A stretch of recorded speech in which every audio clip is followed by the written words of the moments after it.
Hey everyone, I am live. And the compressor kicks in just in time. Wow, and the door's open. I'll go fix that in a moment.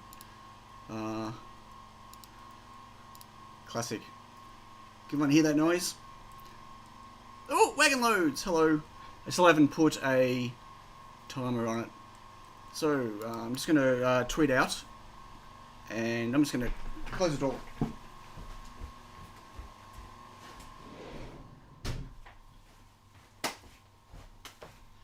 It knows. Kevon, hello. Iggy. Working so in and out. No worries. Thanks for jumping in. Compressor always knows when to turn on just as I stream. Okay, I am live streaming. Sorry, I'm just messaging on Discord.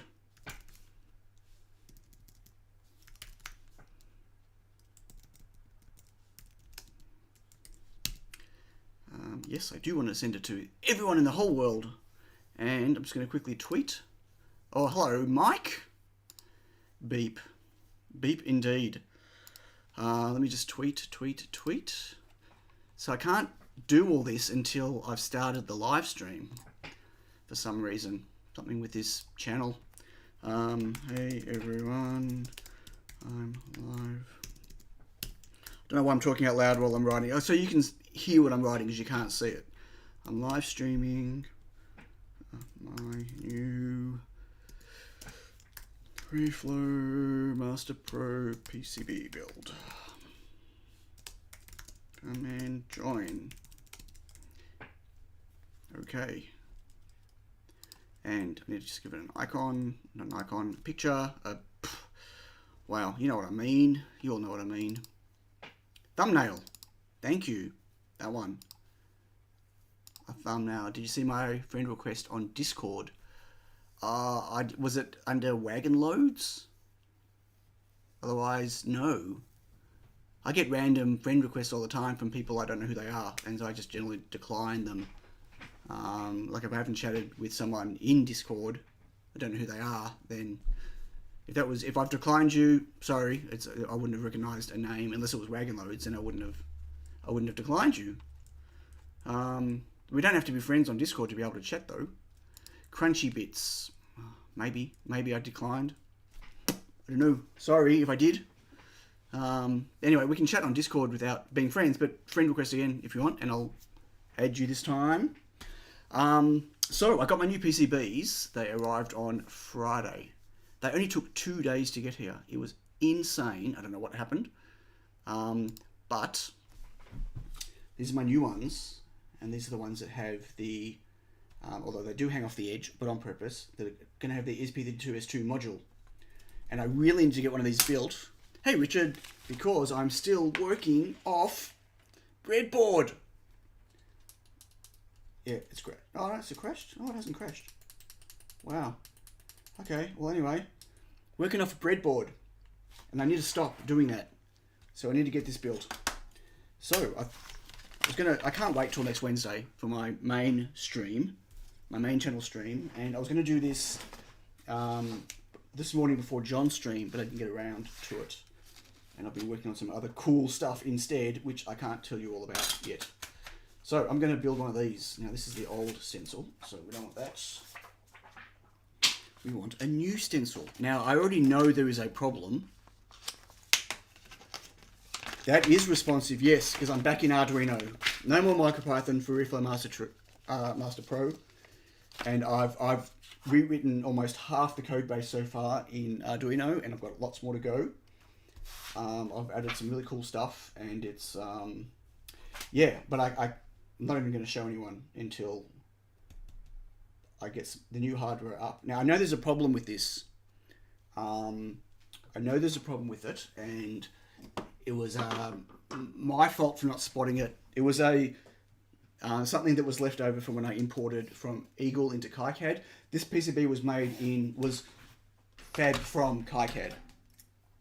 And the bug was fixed like after I let them know about it, but this was a part that I'd already imported and I totally forgot to get it fixed. fixed it beforehand. So you'll see them. I'll be able to hopefully show you in a moment. I'm going to just go into the microscope quickly to align this, and then I'll show you the problem. You'll understand what I'm talking about. So I have no idea if this PCB works. I damn well hope it does, because I wouldn't want to have to go through and wait again. I think that looks okay. Not my best work. If only I had a vacuum stencil thing, that'd be great. Hey Jonathan, same seems audio is only right channel. Really? Oh, it's definitely not balanced. That's weird. Okay, I'll have a look in a second. One sec. No, if I do that, I can't show you what the problem is. Why is my audio unbalanced?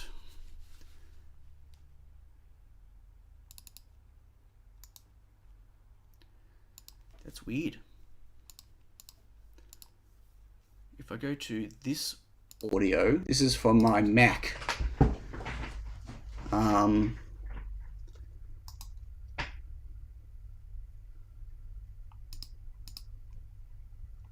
I think, and then if I go back again, better and louder, is it, from my Mac? Is it, but does it sound better? Like, is the quality of the, forget about the left channel, right channel thing, like compared to normally with my,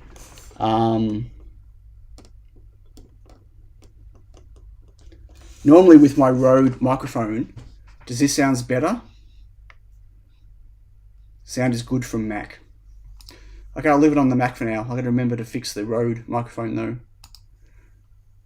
Okay, we'll leave it on this. Let me quickly show you the problem. It's this here. It's my LDO. So because all the footprints were coming in and they were not being automatically filled, you might see that not really, can't easily see that. I'm gonna focus it. The pads, the solder mask on the pads were outlines. They weren't filled objects. So that was a bug that got fixed in KiCad. Thanks, like when I say thanks to me, meaning that I bug reported it and it got fixed right away. But you remember I imported this into KiCad like 2 months ago. It sounds decent. It is. It's a great microphone, but I just always thought that okay, this thing's, I didn't tape it down and it's moving around. Okay, I need to be careful, more careful. Let me just, come on, Sion. Okay, I need to do this again. It wasn't designed for this PCB, this holder. This PCB is a different length. So, okay, let's do this again. And then not move it until after I've pasted. Not that I have my paste ready. So can you hear me okay when I'm sitting over here though?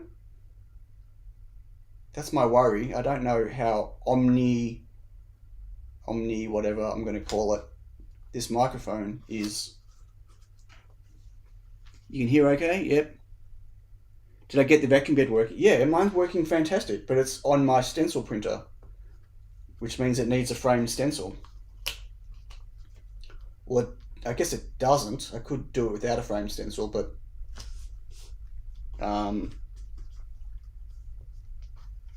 yeah, no, this is, I'm going to do this. We're doing this. Okay, I don't even have any paste out. Slightly loud. Okay, hang on. How's that? I took it down a little tiny bit. I don't think it should be redlining now. I hope it's not redlining now. It's fine. Okay, cool. Excellent. So I need to get some paste. Actually, I've got some paste. And I need to get my spatula. One moment.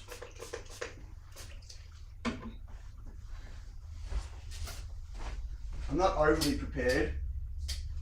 Surprise, surprise.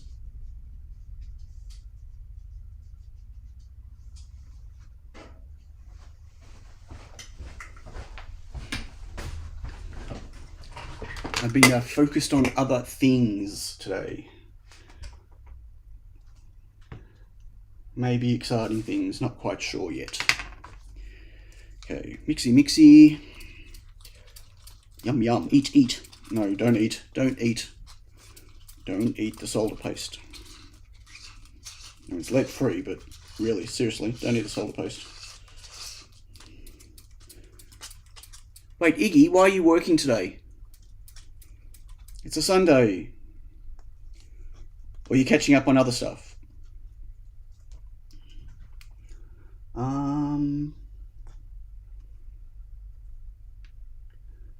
Go this way.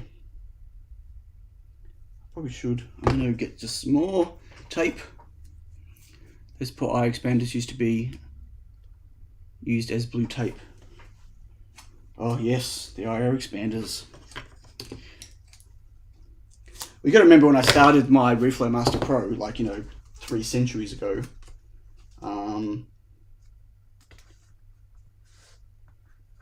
Yeah, that would have been something that I was working on at the time. Maybe, I don't know.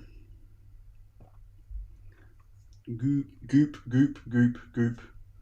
Let's see if we can do a 1 pass. You always want to do a 1 pass, but if it's a prototype, doesn't really matter. Oh, my finger. On the table. I'm going to have to paste it everywhere. Silly Sion. Okay, I'm just going to put that there. I'm going to have to... hey JF. When are they going to make a laser printer version of solder paste? A laser printer version of... You mean solder paste in a, like a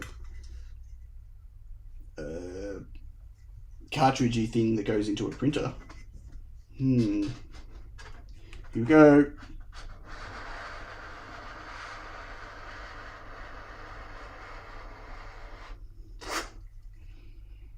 Well, I can't tell with the camera in front of my head if that is good or not.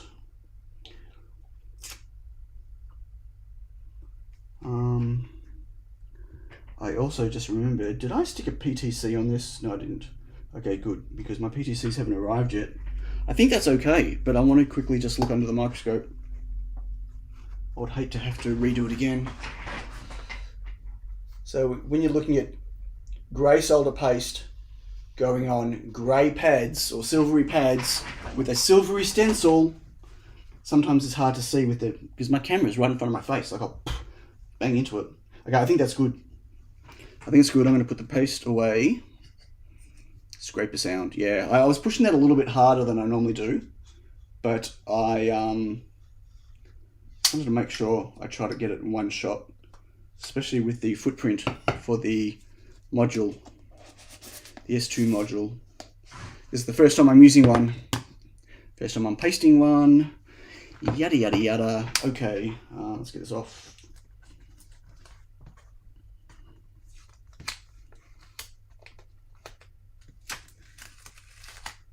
Flynn is out at the moment with Yaz playing mini golf with a friend, which is nice. Ollie is inside on her iPad, I believe.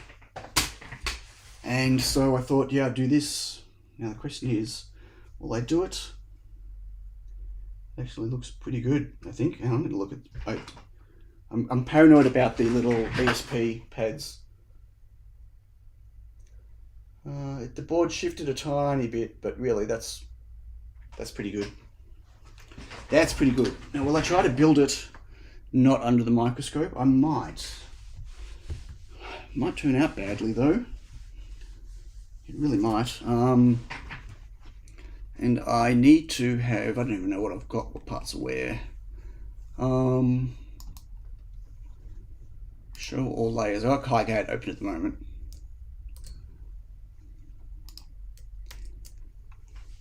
And I'll take my silk screen off.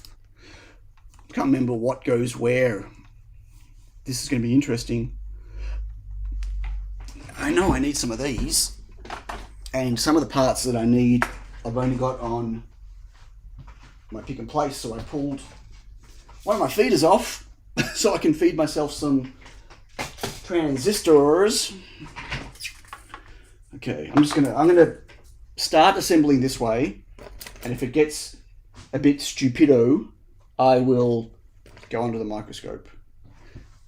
How does that sound? Does that sound good? I'm gonna move my chat over so I can see it a bit closer. So I've been making really good headway. Why does my YouTube studio say the stream is not? Is the stream working?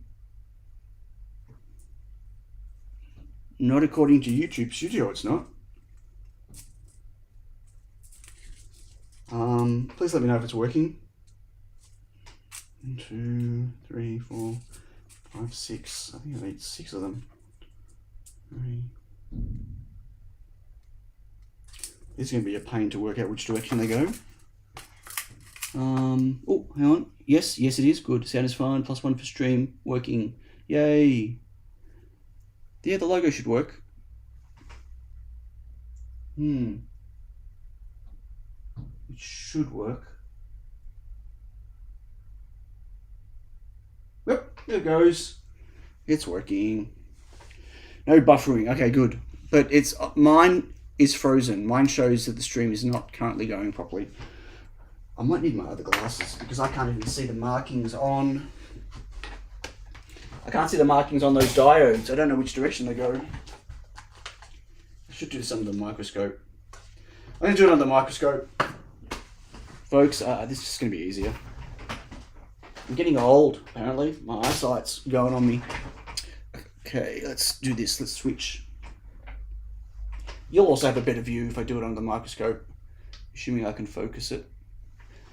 So you can see the board shifted slightly to the side. That's okay. How am I going to get these over? 1, 2, 3, 4, 5, 6. And I'm going to have to move the chat again so I can see it. So what was I saying? So yeah, the Reflow Master Pro code-wise has come a long way. Like, I've been putting a lot of effort into it. And so I really want to get this hardware, like get onto the whatever version of the hardware this is. Hey, Rat Madness. When I say whatever version, meaning that hopefully this board will work. Hopefully. Not sure if these are supposed to be the diodes I was using here. They're kind of small for the pads, don't they? Okay, that's an 0805. Ho 0805. I think it is. Or is it a did I put a 1206 there? No, I think that's an 0805. 10 microfarad, except I hope it is. Let's find out. No. It must be a 1206. Damn, I hope I got 1206s. I hope I didn't have to order some. That'd be bad. I don't think I've got any 1206s. What are these? I think these are 10 nanofarad. That wouldn't be good.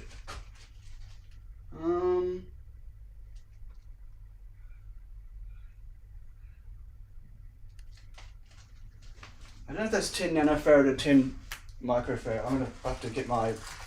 Actually, I might have... Do I have... Yeah, I do. Okay, let's measure one of these. Why would I have stuck a 1206 there? And I mean, I wanted to put a big cap. That's fair enough. But why would I stick a 1206 there and not have any on hand? That feels a bit stupid. There's no way that is a 10 microfarad cap. Not a chance. That is way too thin. Oh, you can't even see it. Wait, where is it? There it is. That is not a 10 microfarad. I can squeeze an 0.05 there. Come on, turn on. Function. Okay. Let's find out what this is. Yep, it's a 10 nanofarad. Ah! Boo! I'm gonna be ruined at the start because I don't have any 1206 caps. Why would I have done that? 603, 085. That's just stupid.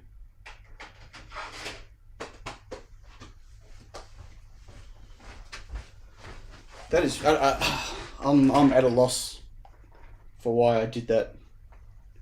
Why I would have done that. But, well, 2 down. Yeah, no, it's not several hundred. So the problem is this has got this will fit, except it's got that paste thing where it's, yeah, that's not going to fit. Okay, well, we'll see what happens on that. You just ordered a bunch of 0603s. 042 isn't impossible. 06 is certainly. Oh, right. Henry and Christopher. 306 is pretty big. 085 is good, a good size, I think. I think it's, yeah, good size. Okay, so we have lots of these diodes to go on. These are feedback blockers.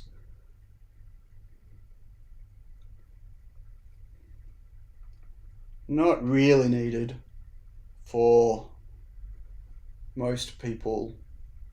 It really depends on what you're putting on it. Like, it's not needed on the SSR, but just in case something happens.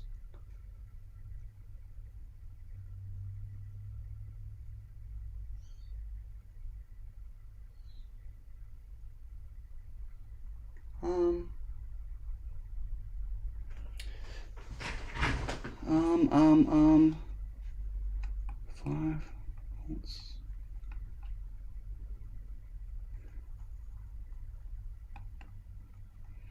I'm not even sure why I stuck a diode there. Hey, Captain Colonel. That'd be interesting to see what happens. I don't even know why I stuck one there. Okay, so I need 1, 2, 3. I need 4 transistors. I don't know why I say it that way. I think it's a bit silly. Transistors. I'm going to use my, see this? I'm going to feed them out from my feeder. Here we go. So we got, this will be funny. 1, I hope. I can't see if I'm pushing it. I don't know if any came. I've got 3. Oh, maybe there wasn't one fed yet. 4. No, there it is. 5. I've got 5 now, which is, yeah. Oh well.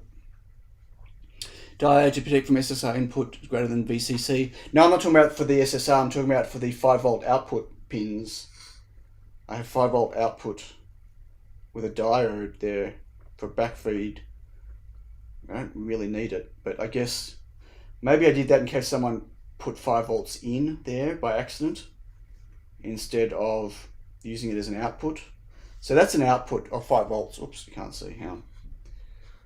That there's just a 5-volt output. Oh, there. If someone wants to connect something that's 5 volts externally. I think I stuck it there just in case someone did something silly. But, you know, I don't know. Can't remember. It was a while ago. Yeah, this is, getting this in front of the camera would be really helpful. Okay.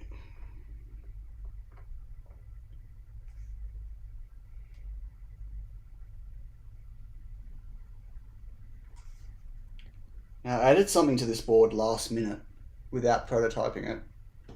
Should be okay. I've stuck pull downs on these transistors, on some of them, on the fan transistors, because I noticed that on my breadboard prototype, one of if the outputs for the fan is high when it's booting, whatever I/O I used, and I didn't want to work out different I/O, so I just ended up. Oh, I need another one of these. So I ended up just doing a pull down on them all, and I can always not populate them, or I can always, like if it doesn't work now, I can always just take it off. But rather than having to go and remap all of my I/O again, I decided to do the pull down thing, just to bias it, to pre-bias it. Okay, we need a little speaker. I'm going to put the USB on last. Do Peltier chips get hot enough for reflow applications? No, they don't. I don't believe so. Okay, so we've got a speaker, onboard speaker now. USB I'll do last, as I said, because it's going to push paste through those pads. I'll end up with paste all over my bench. I need some 10 nanofarad caps. 10 nanofarad. Okay.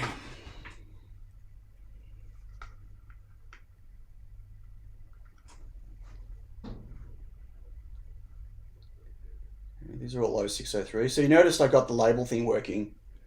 There was a bug why it wasn't working. Oops, smacked myself in the face. It was copying it to the buffer, but it wasn't doing a paste. I just have to do a Control V to get it out of the buffer. So did that. So I got them. I haven't done it everywhere on the board yet, but as you see, I've got some nice labels on there. Nice labels.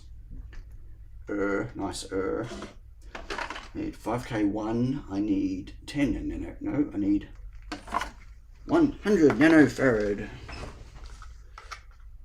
I'm not doing this in any order, by the way. That's okay. But I will try to, as I said, keep it on screen. What? 512 and another 512. This one's stuck to my tweezers. How convenient. These are my bent tweezers. Can't find my good ones. Don't know where I put them. Maybe they're on the floor somewhere. Okay.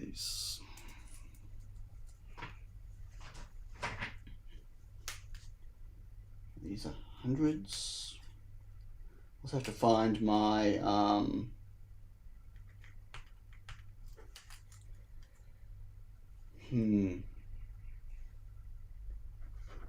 my resistor networks. I'll have to find. I have to find my thermocouple chips. I think I know where they are. Okay. I need another one. So these are just 100 nanofarad caps. 0603. And I'm going to knock something. It's going to go bad, really bad. And I need 10 microfarad. I've got, let's get my little parts.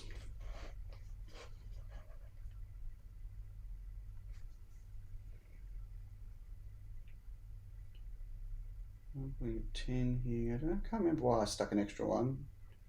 Put a 10 and a 1. You can't have too many decoupling caps. Or you can. Okay, beep beep. You want to hear the beep beep? Do me to turn this thing off. Good. I need ones. Oh, let's put the LDO on first. So the LDO, I don't know if this is going to reflow properly because of the mask being wrong. I don't know. We'll see. It might be okay. It's just going to make some contact, right, with the pads, and I think it will. I'm hopeful. I need 2 more 1 microfarad caps. 1, 2.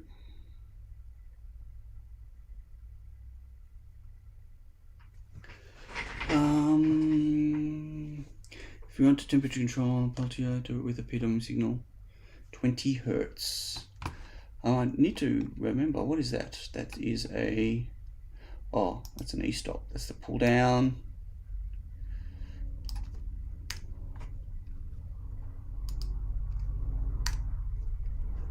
Yep, that's the pull down. Okay, so I need a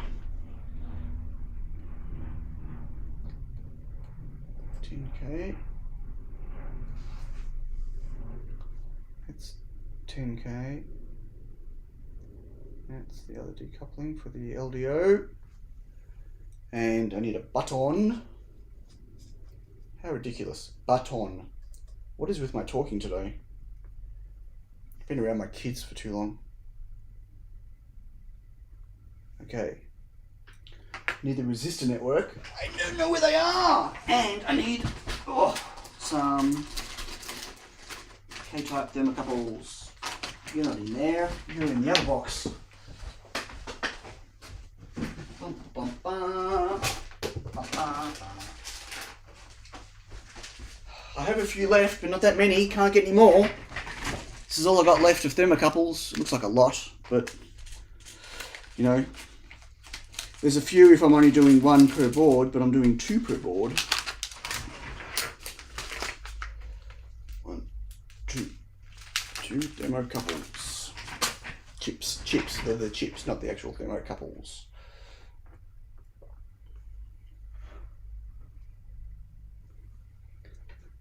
Okay, we're the right way. Yep.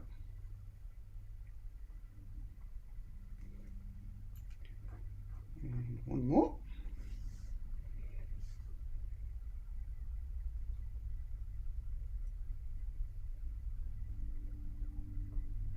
Okay, so I need USB.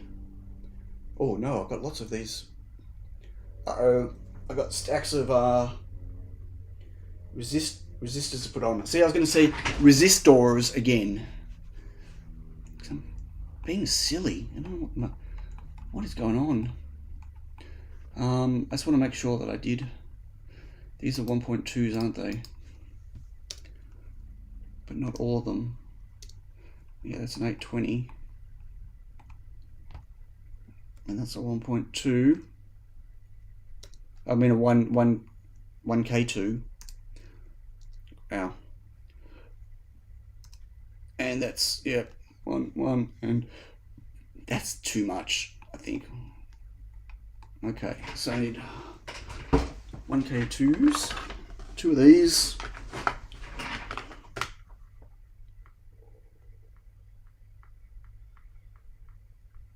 When I watch Twitch, I don't watch Twitch that often, but like when I watch Twitch, like people like Esden, and actually I don't know if James at Ohms, if he does music, but I'm totally jealous they play music in the background, and I've been meaning to get myself some music that I can listen to during a stream, so I don't have to talk to myself to amuse myself. I still have to talk out loud so to amuse you all, but it's really quiet here. These are 10Ks.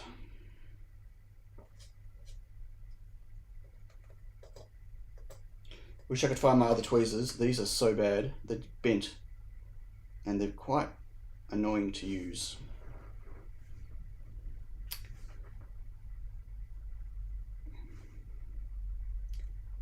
I also had an idea about redoing this board and doing some dramatic changes to it, which I really shouldn't do. I just need to ship the product, right? But it would make some really interesting, anyway, I'm not going to talk about them right now. I need 820R. R. Do I have my 820s here? Oh, no I don't. What can I put there instead? Oh no, I do. I do.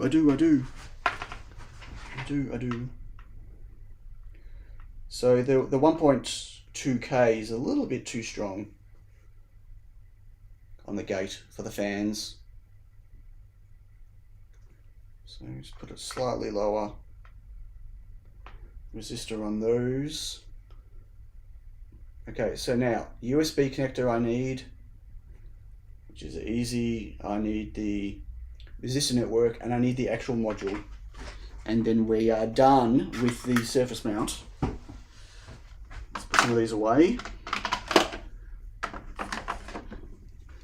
So I need a USB. Great. And the module I've got there, and I need the resistor networks. Where did I put my resistor networks?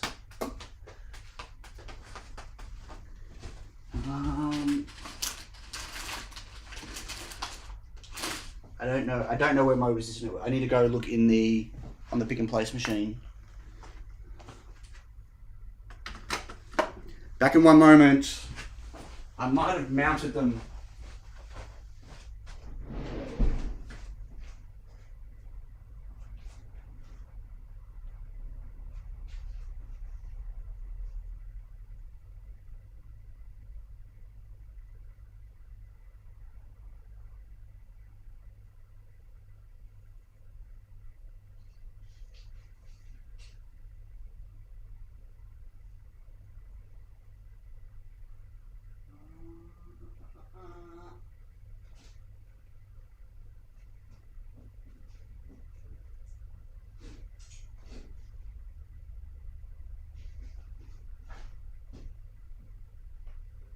Interesting.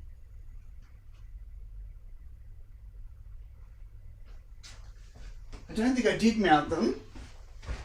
And so is that a 0402 and 0603? I did find one though. I did find one. Long story. But here we go. Yep, it's the right size. Okay, cool. Looks like a different package. What if that's a different package? Okay, it should work. Hello, Matt. Can you get me a board so I can finish your MicroPython firmware?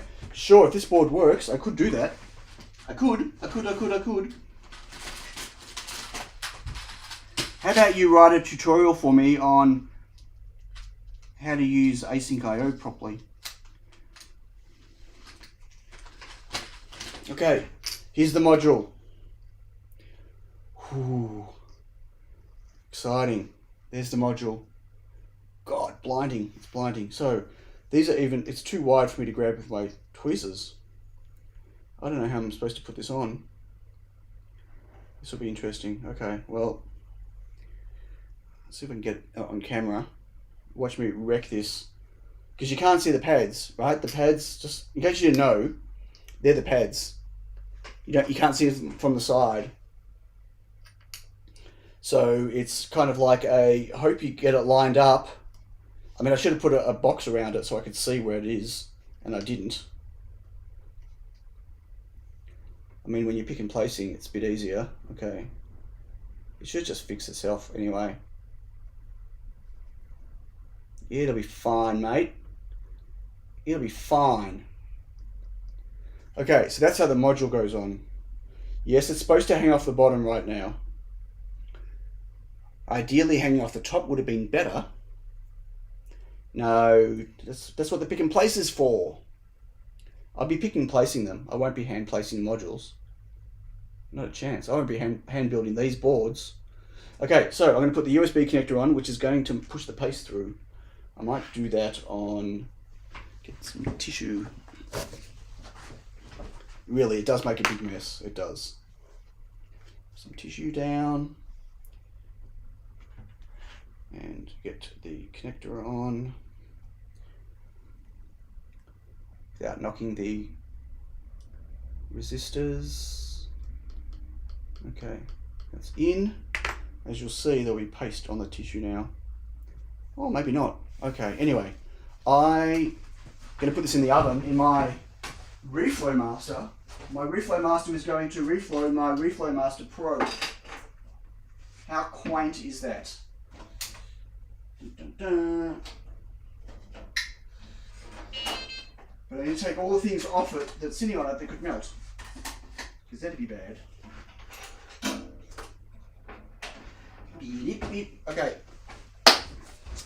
Okay. Put it in the oven.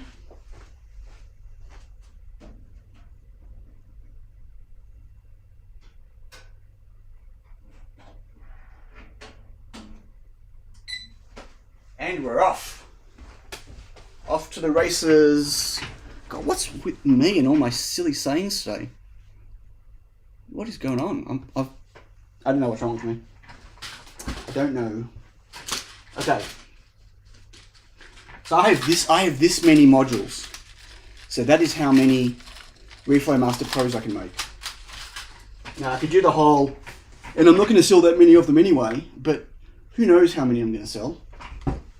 I didn't think I'd sell more than 10 Reflow Masters. And I sold a few more than 10. Okay, so we have a screen. I'll take the screen off the breadboard. Will I? I don't know. What else do we need? We need buttons. And we need, okay. Wow. Buttons. We need a DC jack. Not that I'm going to power it from the jack right now. Do you want to give a talk on Wednesday evening? It's that time of month. That time of month. Give a talk about what? Oh, you're talking to Mike. Oh, you're talking to Mike, not me. Right. Mike wants to give a talk on the differences between the 8266, the C3, the ESP32, ESP32S2, and ESP32S3. Don't you, Mike? You want to give a talk on those things, don't you? Yes, you do. Yes, you do. 1, 2, 3, 4, 5, 6, 7, 8. 1, 2. And how many are down the bottom? Wow, I can't even remember how many screw terminals I need. 1, 2, 3, and 4. Very quiet, the oven. Put those chips over your shoulder. Look like Chewbacca. Yeah, look like a bandolier. Hang on. Make sure it's sealed. Here we go. Like a bandolier. There you go. I'm gonna walk down the street with all my ESPs. I'm still holding for a Pro and other items. Insert wish list here. Well, I'm still waiting for a Pro as well, let me tell you. It's been a massive rewrite. Oh, a massive rewrite in Arduino. Oh. I don't need those. Okay, good. So, got some through-hole stuff to solder. Can't even see my bench.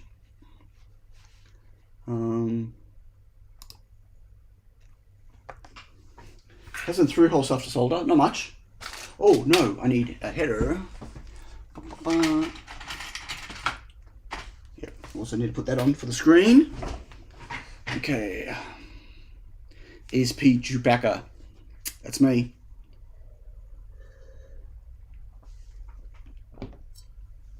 So for those that came in late, this is my excuse me, my original Reflow Master Pro. This won't boot at the moment.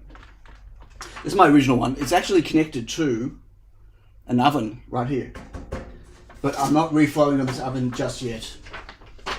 Which is what I'm doing on that oven over there. So that's my original one, and it had the Tiny Pico Nano on it. And this was done. Like hardware wise, this was done. but, always a but. Use that screen. See, everything works on it. But I decided to move this to an ESP32 S2. Because and use a module so I could get it, so it could be pre-certified. The Reflow Master Pro won't be pre-certified, but the module will be, which means I don't have to worry about certification of the radio, which is the most expensive and time-consuming part.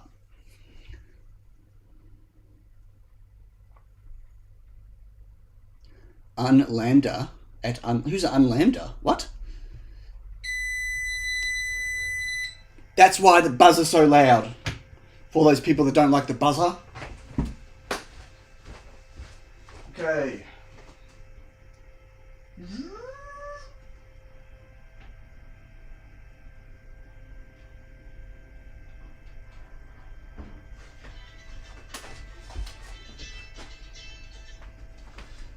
That's Alan. That is Alan, my mate Alan. That's open the door buzzer, but I already opened it. So you can give a quick elevator speech about why Reflow Master Pro exists. Can I give why it exists? Well, honestly, it doesn't need to. Reflow Master works great. There are people all around the world using it and reflowing stuff. I know people who are actually using it, like commercially, as in they're reflowing boards that they sell in it. It's done. I'm going to let it just cool down for a bit before I stick my hand in there. But there's a couple of things. Firstly, it's using a SAMD, which is slow, and it's perfectly fine for. This is one of my. It's perfectly fine for what it does, but I had the idea of making a version that uses more than one fan.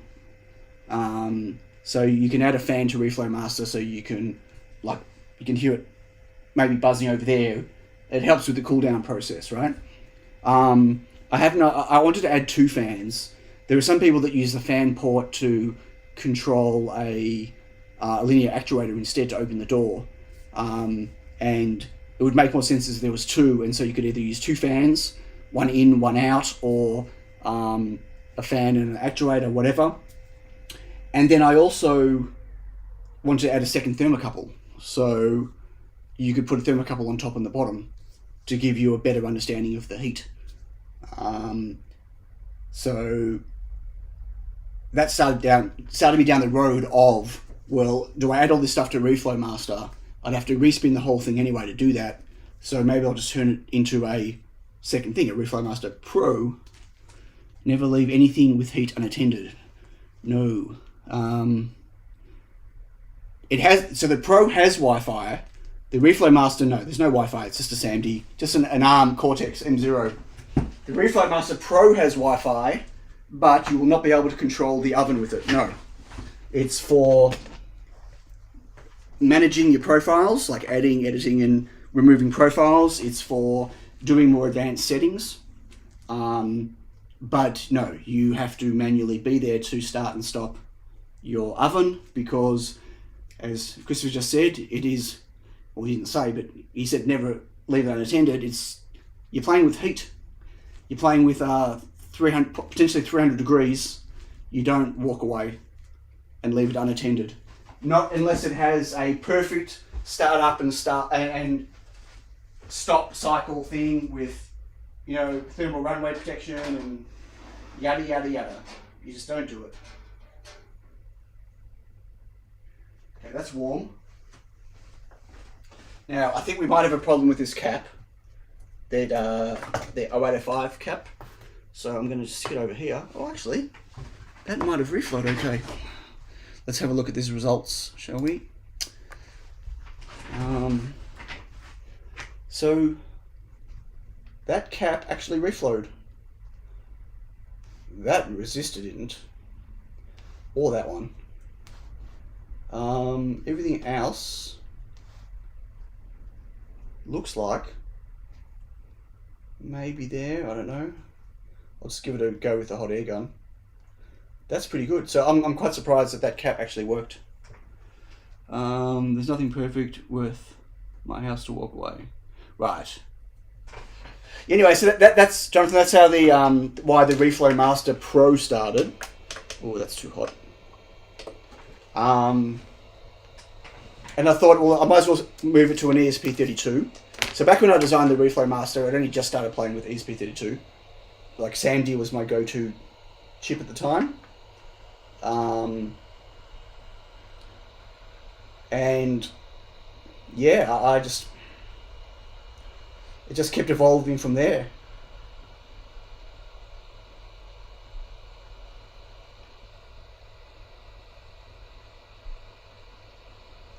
The thing is with Wi-Fi, well, yeah, I won't go there right now.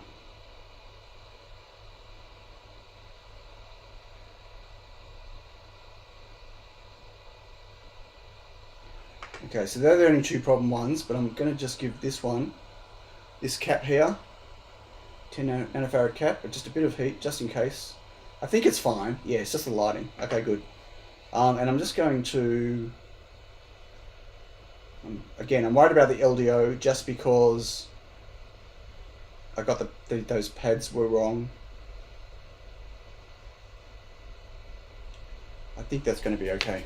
I think we're going to be good. Okay, I'm just going to let this, I didn't check those, I did. Okay, let this cool down. Warm, ow. Okay. Wrong button. Okay, so, can I tell you over Wi-Fi what is happening? Not really.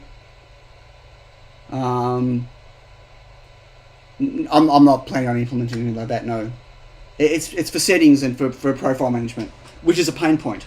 So the idea of the firmware is that there'll be no, like right now with Reflow Master, if you want to add a new profile or modify a profile, you have to do that in the Arduino source and then recompile and upload to the Reflow Master, which means you need to have all of the board definitions and all of the libraries and everything you need for it.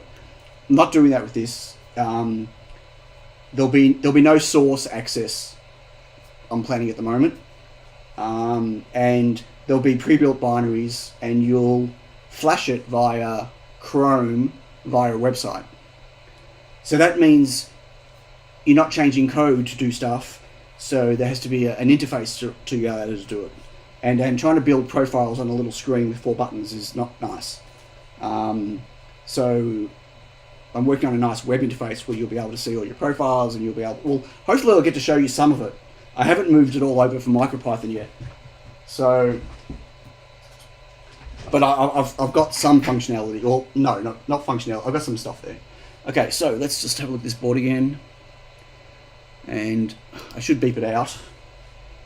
I don't have an on-off switch on there right now, so I can't power it up. But I can put that on, and then we can try it. What I didn't look at, was there any bridges on the USB? Nope. Okay, good. All good. Wow, I'm actually quite surprised that reflowed so well. Because of the Reflow Master. Okay, so we need to solder some stuff on, and that's going to have to be over on the other, back on the other disk. Back and forwards. Crazy, crazy. Okay, so just move everything over.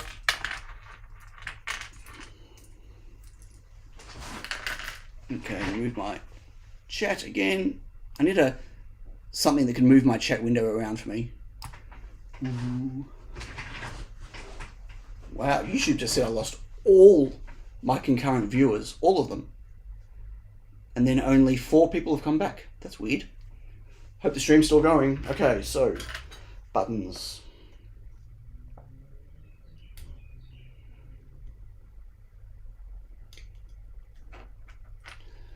Buttons. This is really not overly interesting to watch. Just letting you know. Yes, it'd be good if I could lift my microscope up, but I can't. 13. Cable tie, hello. Oh, no. Wow, the graph fixed itself on YouTube. That's really weird. That dashboard is terrible. Wait, I need my iron on. Iron on. Okay, so let's solder these. Shall I turn my exhaust fan on? I'm going to. I'm about to say the A word, everyone. Will it work? What? I'll work on a follow me chat window. Yeah, it's got to be like, it needs to be able to move like 2 meters. 3 meters. Anyway, I'm about to say the A word, everyone. So mute yours if you need to. Alexa, turn on Save My Life. Okay, we're good. Let's go. Yeah.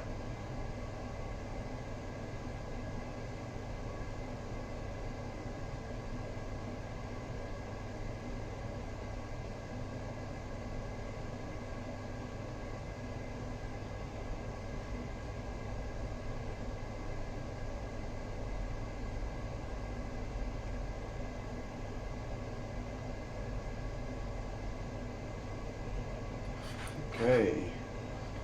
And now I've got to do the still, you can tell the solder is good when it makes little rosin pools. I wish it didn't make so many pools though. So much. I mean, this will go in the ultrasonic cleaner at some stage.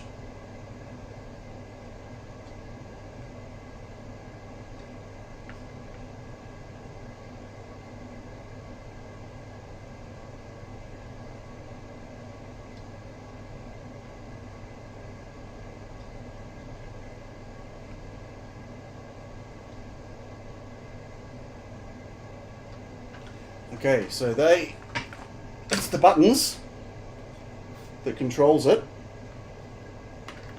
Now I need to put that to the screen, and I need my little 3D printed standoffs that I've been using since the day I made my Reflow Master. You see these? So they're designed to, they clip on the side. Wait, how do I get that in front of? They clip on the side like this. So when I turn this over, I have a perfectly upright. I could have made a jig, but this is before I even knew anything about jigs. Hello, Yumbo Prime. So, like, I just printed these little standy things. It's pretty cool. One there and one, probably off camera, and I'll check it. That is perfectly straight. You have to take my word for it. And now we solder.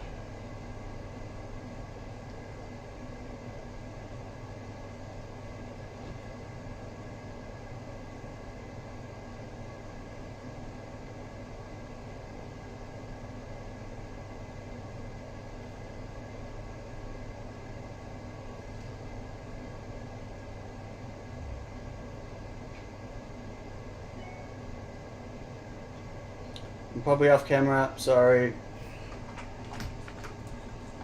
Okay, so that is the screen. And I need at least the on-off switch. But I might as well just put the rest of it on. Might as well.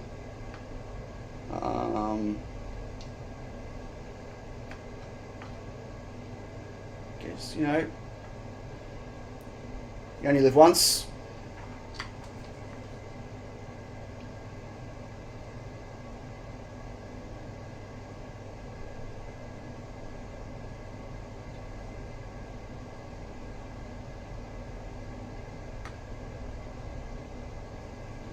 Okay, it's a DC barrel jack. And now we put these on. I'm putting the hope can't see what I'm doing, that's okay.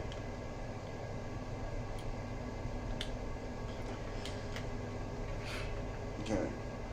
Putting the screw terminals in. I'm gonna put them all on, just easier. Just easier. Just get this out of the way.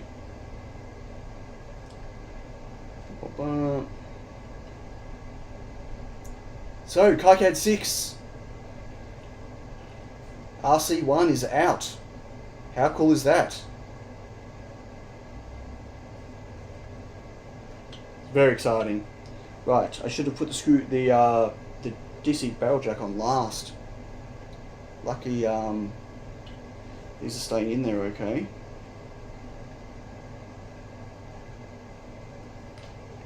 Okay, make sure they're straight. And they're pretty straight. Wow. Move just one a bit. Okay, definitely straight enough. Straight enough. So let's solder the rest of these on.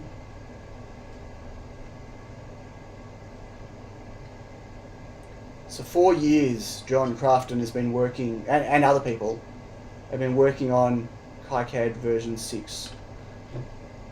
And finally, December 15 is the plan, it's coming out.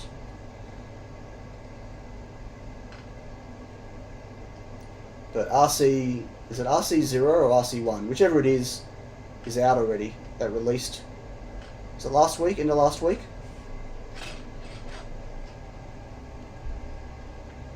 Jonathan, pinging me. What's up? Did you get anywhere with an offset pin header footprint that held it steady?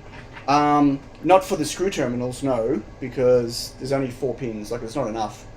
For the screen, I had an offset thing, but I actually went back to just a straight one. It really depends on the headers you're using, how thin the pins are and stuff. And so with this, I'll have a jig. Like, I'll make myself a jig for the soldering. There's a lot more soldering on this than there is on the Reflow Master. So, okay. Alexa, turn off Save My Life. I think that is all I need to... I may even consider doing a board layout now, but probably not. KiCad's cool. It's come a long way. I'm getting more comfortable with it all the time. So that is everything. That's the same as this. Looks the same. I mean, if it ain't broke, don't fix it. Except, as you can see, I put some of the new labels on here. I didn't put them all on because I just wasn't even sure how nice they'd look when JLC PCB made them. But they come out kind of okay. Now, I need to put some standoffs in. I need to put, you know what, I'm just going to take everything off this one. That's what I'm going to do. And hope it works. Let's just do that. Okay, these are the fan controllers. Did I miss anything in chat?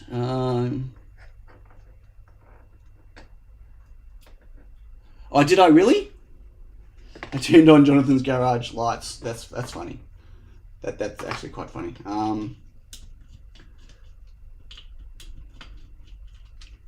Okay, so they're the 2 fan controllers. This is the SSR. Like, I did a neat job. I put ferrules and stuff on everything I was working on now. And these are the thermocouples.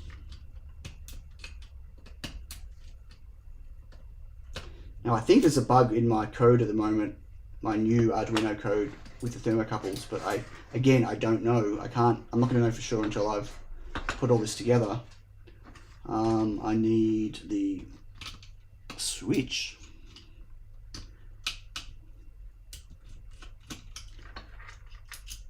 And the screen.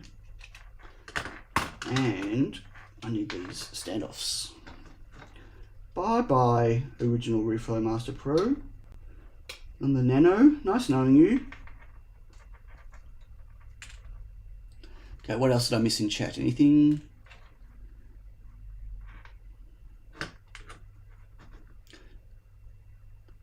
Life's too short for $10 bargain bin solder? You're not wrong. You are not wrong. Having a problem, my desktop runs Fedora and Fedora 35 update doesn't support current Arduino IDE. The fix for that is get a Mac. Sorry. It's my fix for everything. Get a Mac. Oh, terrible, I know. So, okay. Now, should be able to put the screen on. And that's the sandwich that makes. And you know, you can't buy standoffs that are this exact height. So I had to buy standoffs and washers. And I have many, many bags of them. Many bags. So this is designed to go into a case where the barrel jack is clear of the USB connector. I know it would have made more sense to have the barrel jack on the inside, but then depending on your connector, they were going to block each other. And I didn't want to risk that. Better fix, stop using Arduino. There's that too. There is that too. Okay, so we need to put the switch on so we can power it and see if it magic smokes. Who's going to predict magic smoke? I wouldn't be surprised. And you know what? I wouldn't even be disappointed. Well, okay, maybe a little bit. I'd be disappointed in that I'd have to fix it and get new PCBs, but not in that, you know, it's not world ending. It's not the first board I've exported out of KiCad through JLC PCB. It's the first one that's been heavily designed in KiCad. Okay, so I don't know if this is on or off right now, this switch, so I might plug it in and it might just power up. I guess we'll find out. I didn't look at the orientation of the switch. Here we go. Okay, powered up. No smell, well, apart from, you know, flux. Okay, well, look at that. The on-off switch works. I wonder if we can see it in the Arduino IDE. Dun dun dun. I'm not sure if I want to show this code though right now. Maybe, we'll see, I don't know. Tools, port. You know what I just realized I haven't put on this thing? Oh no! So yeah, I'm screwed. I'm screwed.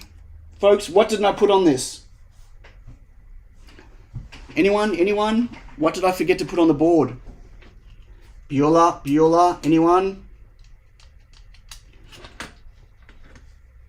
No, there's something I forgot to put on this board. And it's kind of important. As in, without it, I can't flash it. No, there's a reset button. But what isn't there?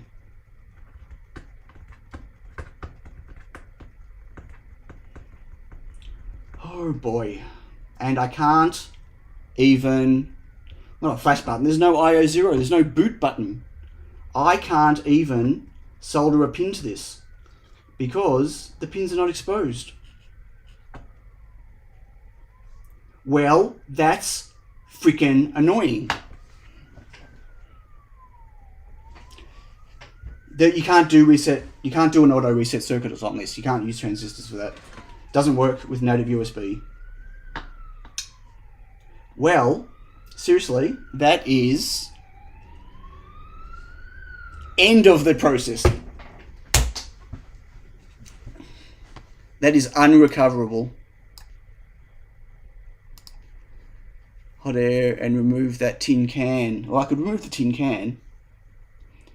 It's going to damage it though. I might damage it. Seriously, I can't... That's the only problem with these modules is I can't tap into the module because they're underneath. The pads are under.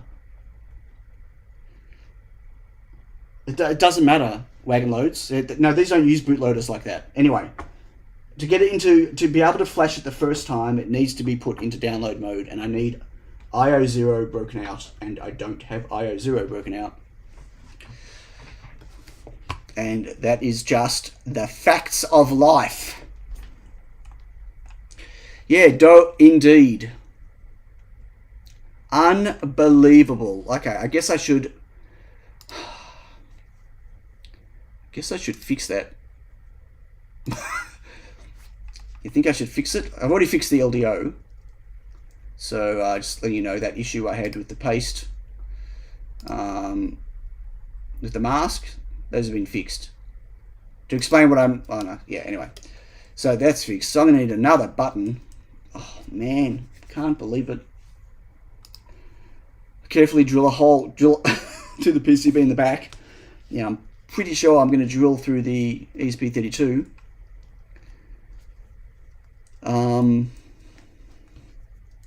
Yeah, there's no hole drilling going on.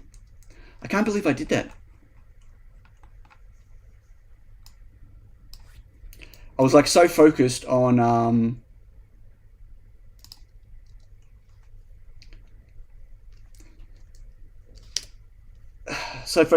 the like Eagle import export thingies that I didn't do. Oh God, I can't believe it. IO0. Should I even have IO0 broken out on this? Where's IO0? IO0. Look at that. Like I didn't even put a thing on it. Unbelievable. Oh, okay, that's... So that the Mac version still has that problem where you can't do the enter thing to finish. You have to do the right click to finish. And I keep forgetting. IO0.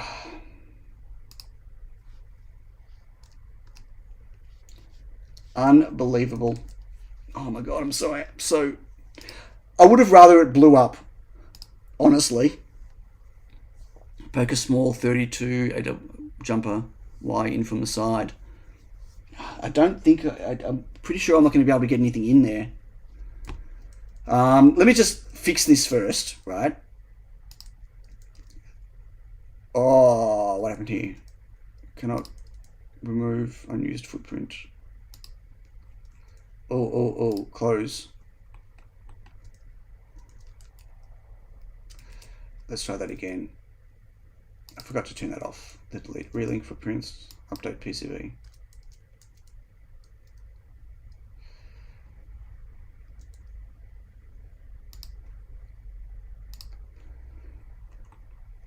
Okay, wow. This is so frustrating. So frustrating. So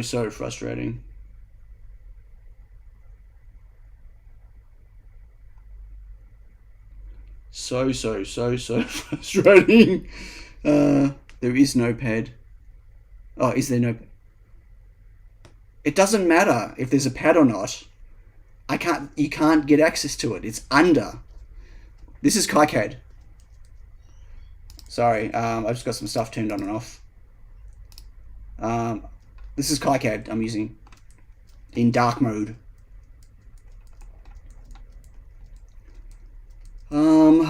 Wow. I mean, I need to fix this, and I need to get some new boards made, which is fine. Oh, really? So I wonder if I can get over. If I can get around, maybe. Let's move this down.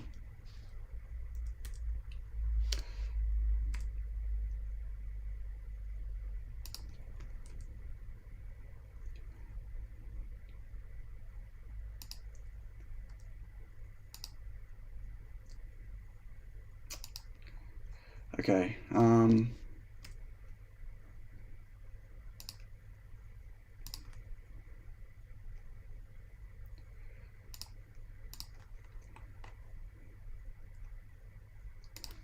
okay, so there's a button. No, nothing's wired to IO0. Okay, well, seriously, it's like... That's got to be one of the stupidest things I've personally ever done, considering how much I play with ESP32s. Yeah? Okay. Ground. IO0. Well, that's cool. So what are we calling this one? Bottom silk screen. I guess this is 2020. We should just call this 2022-1 now, right? Because... You know, it's, oh, don't you dare. Thank you. Am I going to do 2021-2? Do you have another module so we can see how deep under it is? It's a millimeter or so.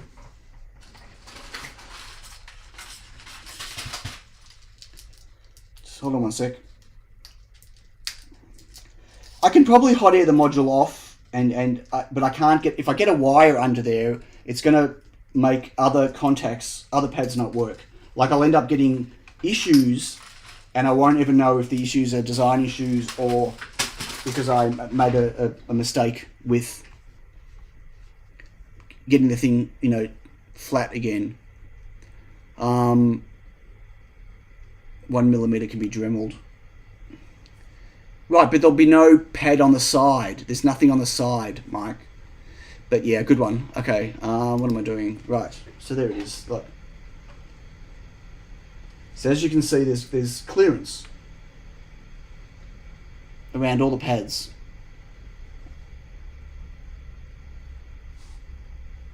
If I can focus on that better for you.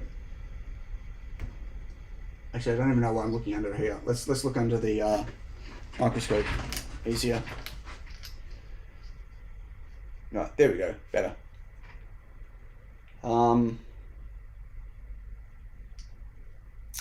So yeah, it's right there. IO0.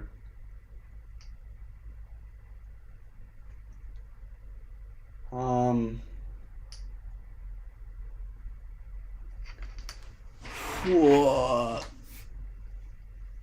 Yeah, agree with Mike Hauser. Best things, get the can off and see what you can get the other way. I don't know if I can get the... I can't easily get the can off, guys. The can is going to be high temp paste, and I just reflowed this board with low temp paste.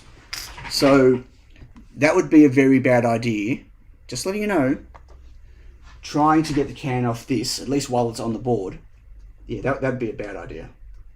I mean, taking it off and then trying, hello, focus.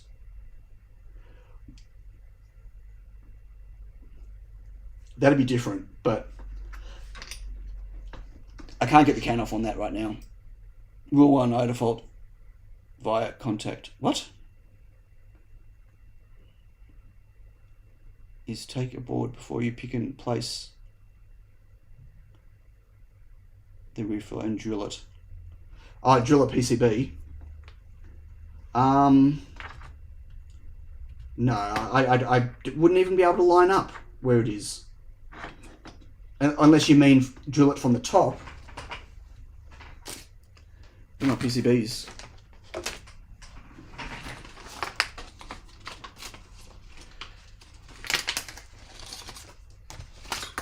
So you mean drill it from the top, because I won't be able to line it up at the bottom, right? I don't have I'm not going to have a drill bit that's small enough that'll go through there that won't destroy it. Yeah, no, that's not going to happen, guys. I can tell you right now, I'd need a drill bit that goes through here that doesn't destroy anything next to any other pad. And considering there's a 3.3 volt pin right there next to it. Wait, what happened? It didn't switch. I'm so sorry. I'm so sorry. I thought it switched. Let's try that again. That's the pad here. There's a 3.3 volt pin right there, kind of important, and one of my button pins right next to it. I don't have a drill bit that's small enough to drill through that pad.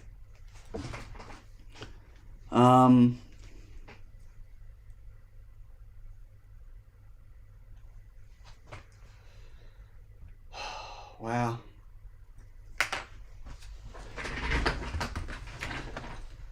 Dum dum dum.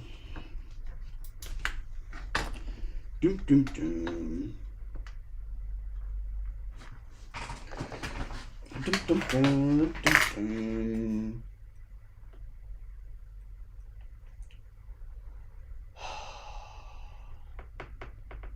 And there's no ground there, but there's no copper either. So, like, even if I took this off and scratched and somehow try to tin it out,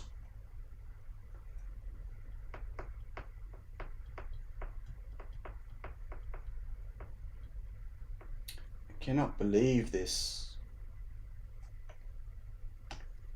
And I don't have a drill bit small enough. I don't have a drill press. There is no way I would not destroy this. There's no way I would not destroy this. There's copper underneath. There's ground underneath. Yeah. And it doesn't matter. I can't drill through it. I'm not drilling through it. I can't drill through it. There you go. I've said it 3 times. So let's forget the drilling through it thing. I do not have any tools to drill through this.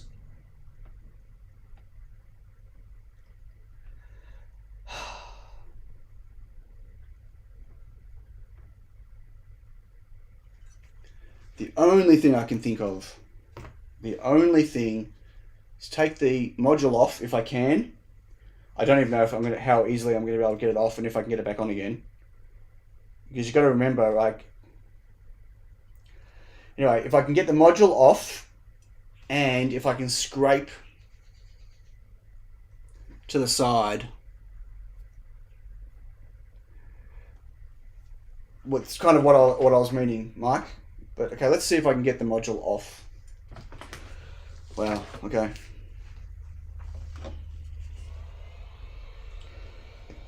I'm gonna melt the connector though. I'm warning you all, this is gonna end badly. Just letting you all know. Yeah?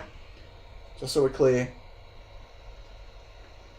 The fact that I'm trying to do this so you can see what I'm doing is also gonna make it worse.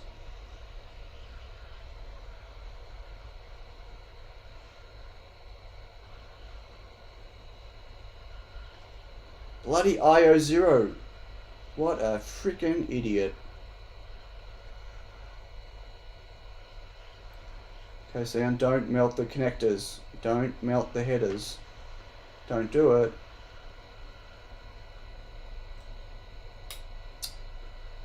It's not behaving itself.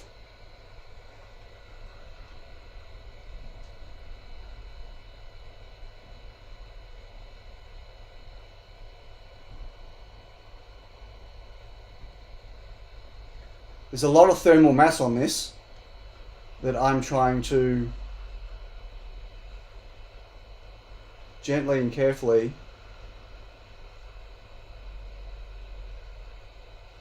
okay. Whew. I don't know if I'm going to be able to get it back on again.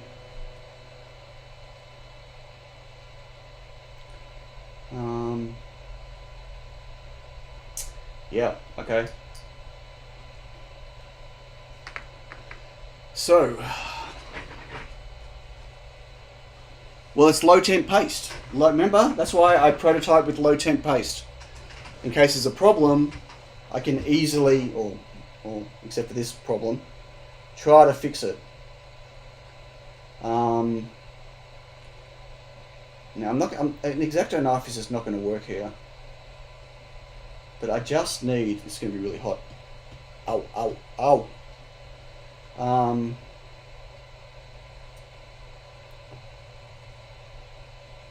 Ow. I should. Ah! Stop it, Sion. Just let go of it for a moment, Sion. Stop touching it. Probably not worth it, just cause more issues, and you'll end up chasing bugs for the next few hours. Unexpected burnt fingers. No, it was definitely expected burnt fingers. Like I can't stick it on the heatsink to cool it because it's all plastic there now. So what I need to do, can you see? Let's see if you can see. I need to, it's this pin here. Now there's no ground here, there's no copper for ground, as you can see, because it's dark. That's the copper fill here. So there's only substrate there.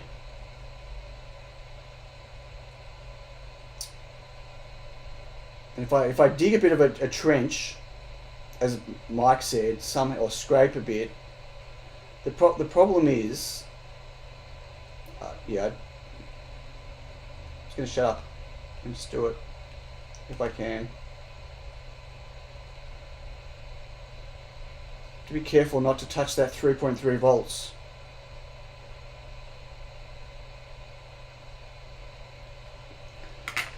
Okay, Now,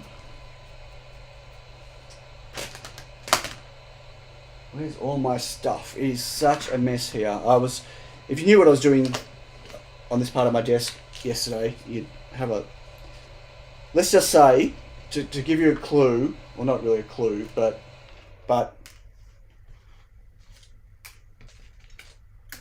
I was having lots of fun here on my desk yesterday. I can't tell you what that's for. Well, I could tell you all, but then I have to kill you all. So, you know. Okay, get some Kynar wire, Kina, whatever it's called. You know what it's called. Well, you know what it is. I just don't know if I'm going to be able to solder this on.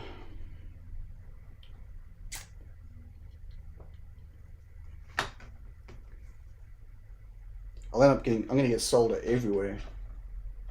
You know that, right? See, that doesn't even look like it's scratched. That hasn't gone deep enough. Top secret, building a through-hole sorting machine. Absolutely not. What is the pin above used for? The pin above is one of the buttons.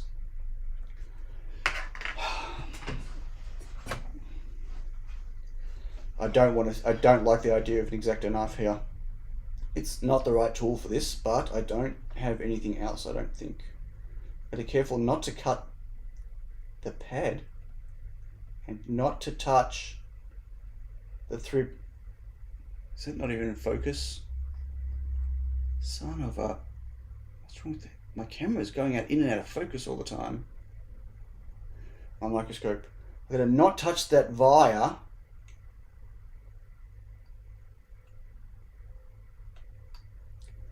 Get the solder mask off, not rip the pad off. What do you think my chances are?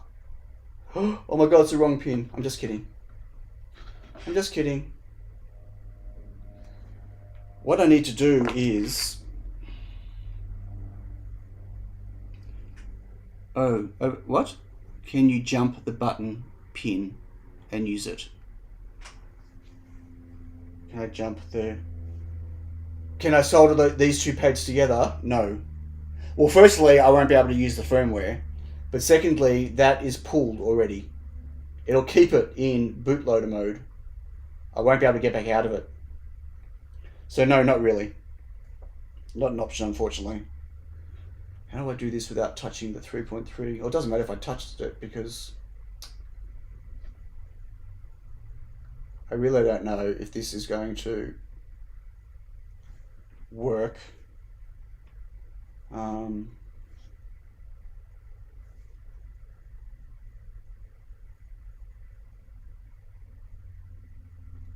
Where's some blue tack?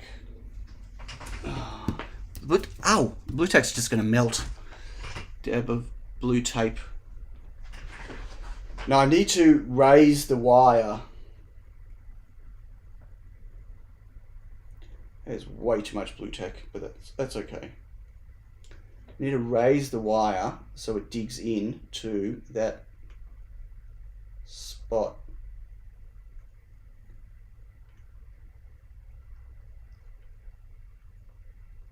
Like that. Like that, okay. And I think I need a different tip.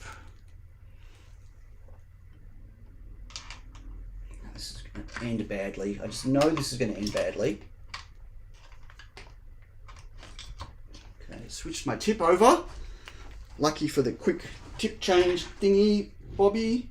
Oh, I don't want to mix. I'm going to have to mix solder. I don't want to mix solder. This is going to be interesting.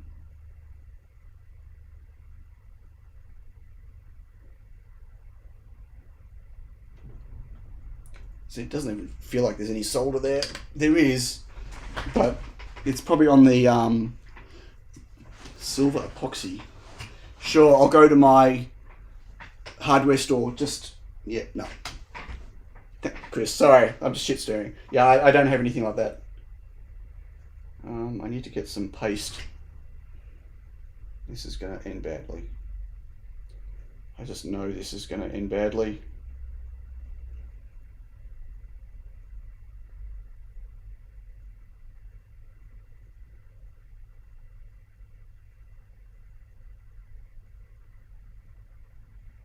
But you didn't come here for, you know, you came here for the drama, right?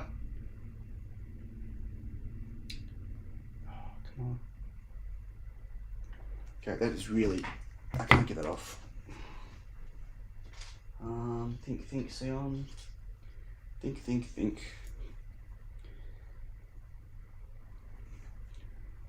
Gotta be careful putting this on that I don't just push the wire away. There we go. Okay. Piece of wood to the rescue. Okay. There's nothing.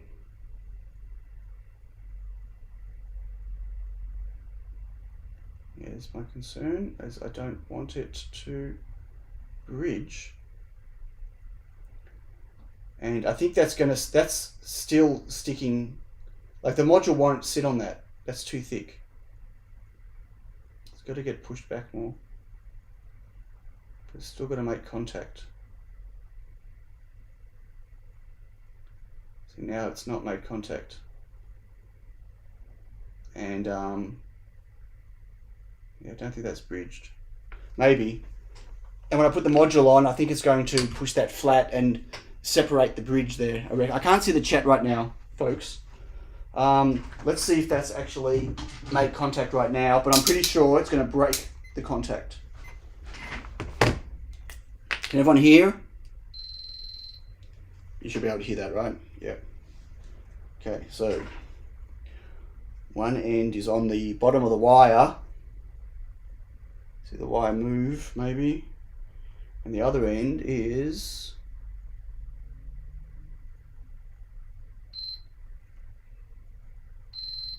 okay, so that's got contact right now, but I'm pretty sure the module is going to wreck that.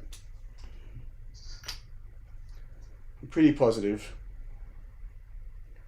And I'm going to have to keep the blue tack there. No, maybe I can. If I get the blue tack out carefully, I can maybe just stick some capped on. Oh, this blue tack's disgusting. Pink tack. I shouldn't have used this. It's way too sticky. Way too sticky. Get off. Get off the wire. If you I snapped the wire off. You bitch. I shouldn't have used this blue tack. The wire's off. It was delicate. It was delicate.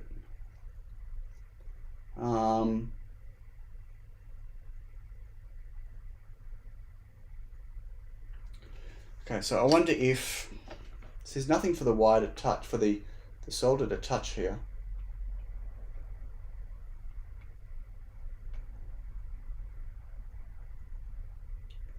If I can get just enough solder on the outside, I might be able to just touch it. Does hot glue survive? No. It's not conductive, it can stay. What? The blue tack? No, I need a hot air the module. The blue tack will melt everywhere and make an absolute mess. That's the problem. Okay, I'm going to put the module back on. Assuming I can even get it back on. I might have to flux it. When I say assuming I can get it back on, meaning that there's not a lot of paste on these pads, right? Oh, this is going to be yuck. There's not a lot of paste on these pads, and it's, I hope you can reflow again properly.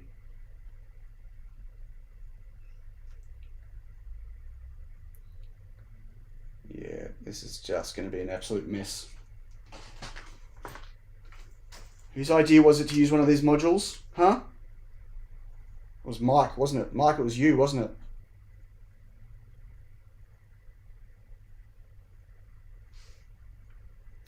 Okay, let's try this. Oh, no. Put something underneath, Sion. Do it. Okay. Oh, that's why I was out of focus before. So lowered it. Okay, here we go. Of course, I can't see if it's reflowing.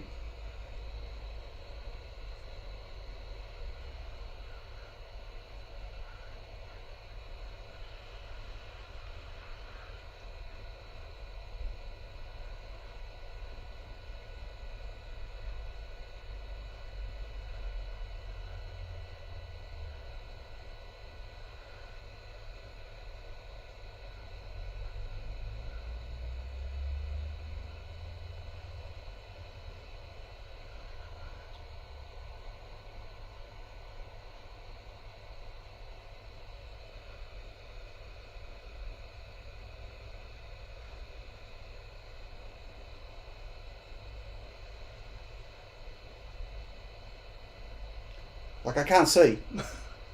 I have no idea what's happening underneath.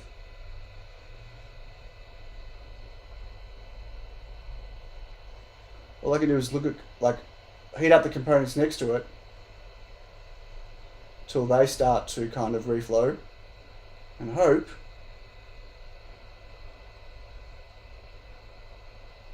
like, I don't even know if I'm getting to the ground pads in the middle.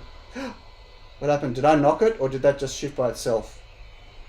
I hope I just didn't knock it. It's definitely not straight now. Oh, it's got paste on it. Damn it. You know what song I've got in my head right now, everyone? I've got the song Operation. That's the name of the game. Operation.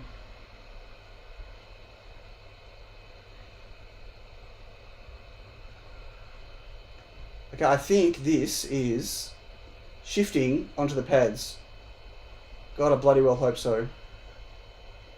I think it might have just sucked that solder in though. Okay, I think that reflowed. I think it sucked the solder in on the side though. A lot of it. But I can see maybe one tiny touch. All I need is to pull it low just for one little second.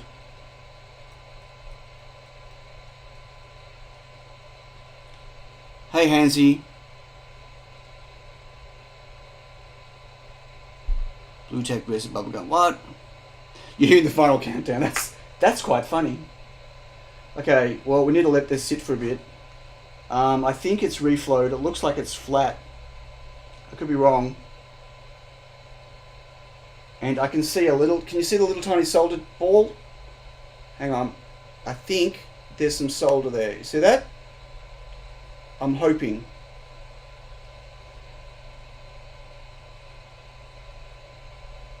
Well, what I should do is actually solder that now while it's cooling and not touch the 3.3 volts. How's that going to happen?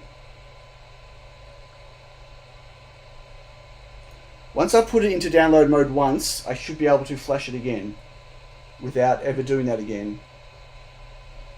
Just saying. Okay, let's try this. I'm doubtful. I just need to ground that, actually. All I need to do is ground that pin. Maybe... You know what? I'm not going to put a wire there. Watch. Maybe I can do this. Is that hot? Yeah, that's really hot. Okay, I'm just going to put that there.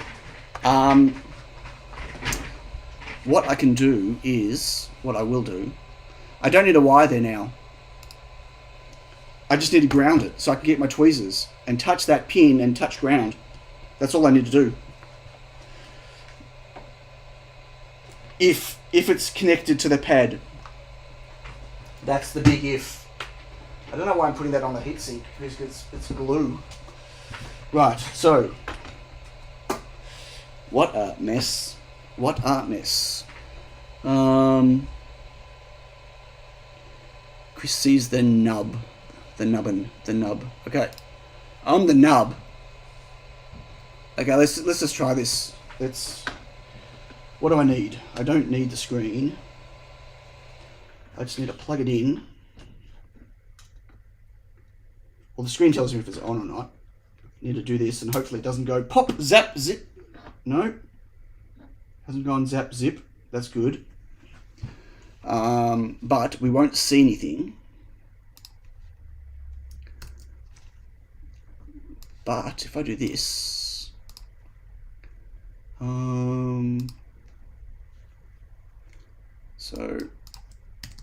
So right now there won't be anything there, right? So we do ls/dev.cu.usb star. There'll be nothing, right? Now if I get my tweezers and I touch ground, that pad ground, and reset and let go. I don't know if you saw that or not. Damn it! That didn't work. Maybe these aren't conductive enough. Maybe I missed it. Where is ground on these resistors? Maybe yeah. Maybe I need to pick a better point, the back ones. I mean, the ESP32 might not be soldered on properly now, so this might be a waste of time. Reset is pressed.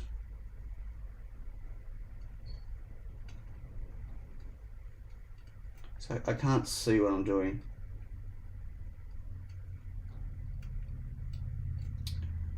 I honestly can't see.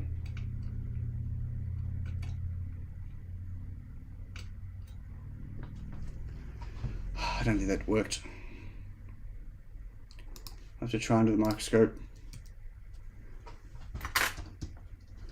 Like, I'm assuming that we have power and that it's working. Let me see if we've got power. As I said, I'm worried that it hasn't reflowed properly. Nub has feelings. Need some more light. Okay. So, do we actually have 3.3 volts? Let's find out.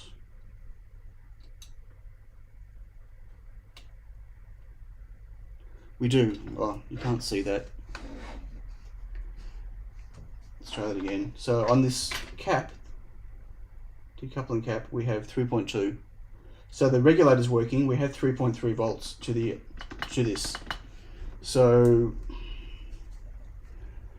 I don't think that this cable's going to reach. I don't know if this cable will reach to my microscope. I'm about to find out. I don't think so. No. I need to, maybe I'll change my glasses so I can see what I'm doing. Holy moly.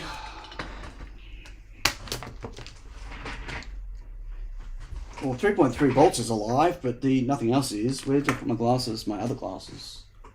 I picked them up, just change. Here we go. I don't even know if that's touching IO0. As I said, I'm worried that, like, I've got no way of knowing. I'm worried that this little dot here has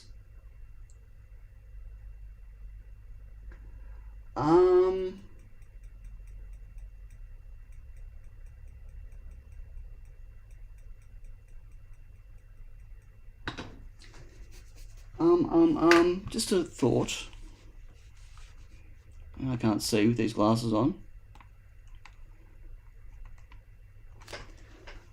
I don't even know if this reset is going to work. I'm assuming it's pulled up internally. Oh, well, I hope so.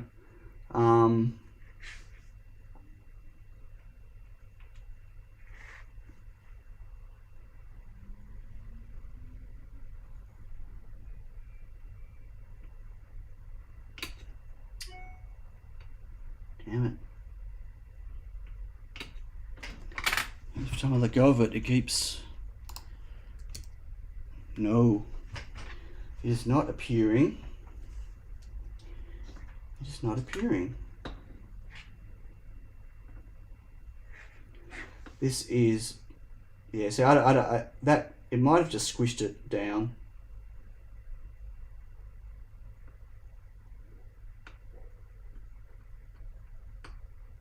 I've got no way of knowing if that's...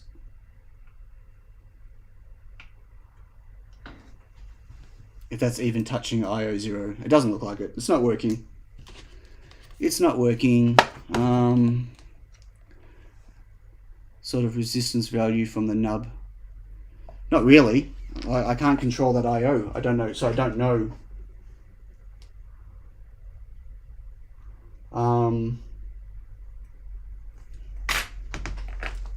I can see if there's a voltage on it.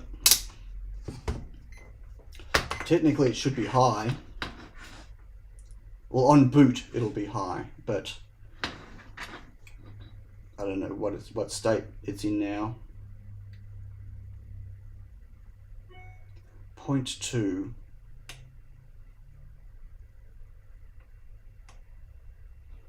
I think the reset button's working because it's when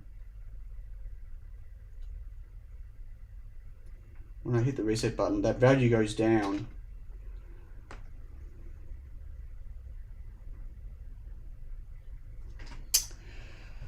Oh boy, I'm just thinking. I'm thinking.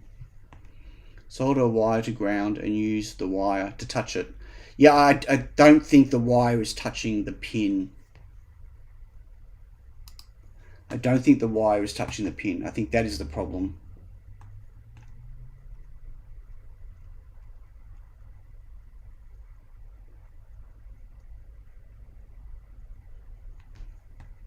Either that or I haven't reflowed the module back on properly.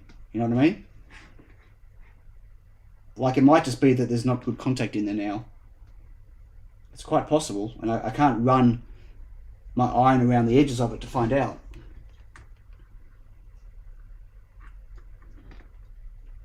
Does that make sense? I hope that makes sense.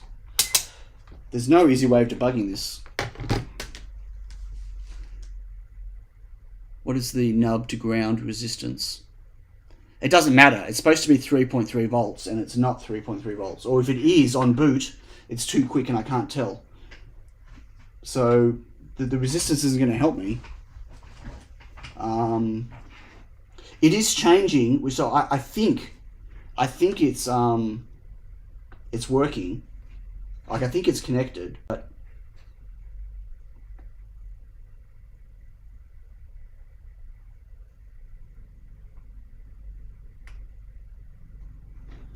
I can't seem to get it to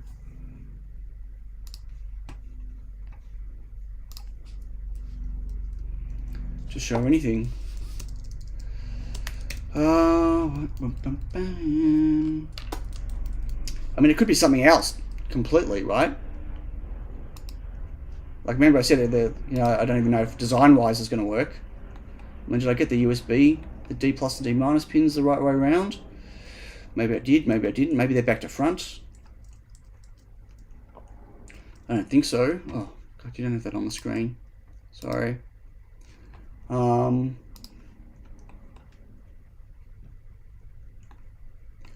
D plus, D minus is right. Can you hit up the ESP from the bottom to reflow it? Well, I don't know if it's a reflow issue or not. And not really from the bottom. Well, you don't really want to do it from the bottom when, not with a hot air gun anyway, when, I got a lot of plastic on here now.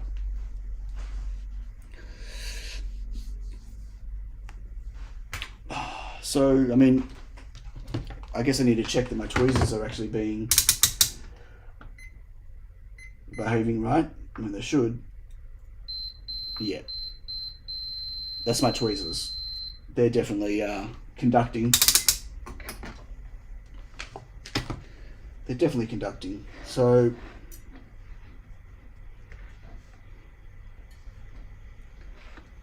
I just don't know.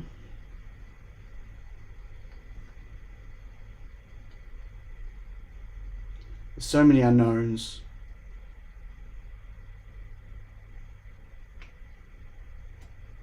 So many unknowns to this.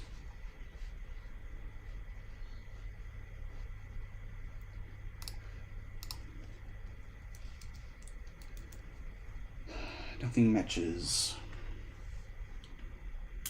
So I do it for my boot.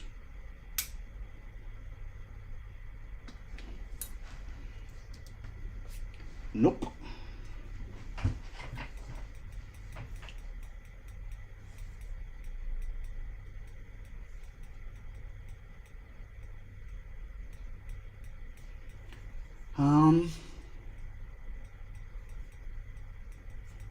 Yeah, I don't know. Hey, Kenny. Hey, Bruce. Yeah, well, you missed all the fun. When I say fun, I mean...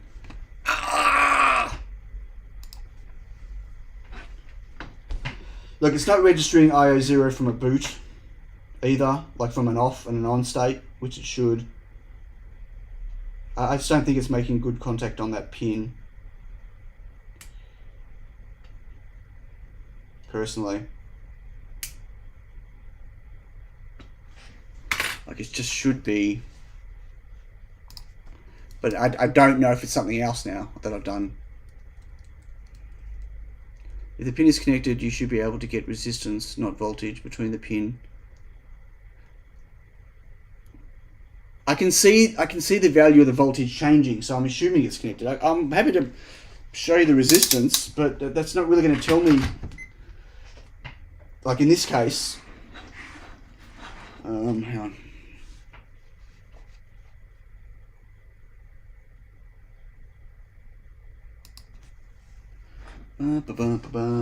Ouch.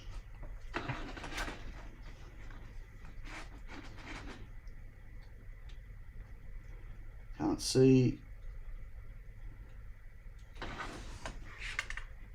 Oh, is it? Oh, it's still there. Can't see it. Okay. Well, there's no resistance to ground.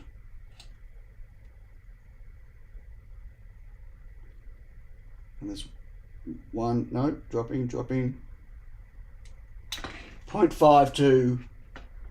So it's connected to 3.3 volts, clearly. Because I only got resistance. Now it should get nothing because it's off. Okay, so it's definitely connected to 3.3 volts, which means there could be something else. It could be the module hasn't reflowed properly again now, or something. So did you see from the ouch? So ouch means out, like it's out of range. And if I go to 3.3 volts and get the knob,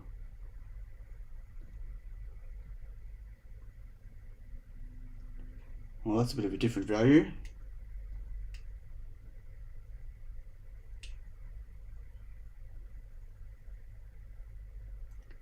But there's definitely resistance here.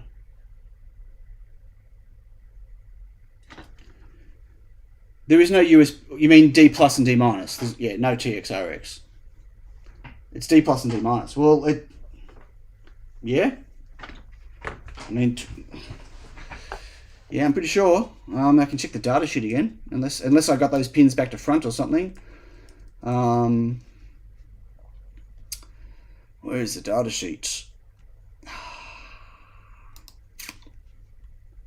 Not that data sheet.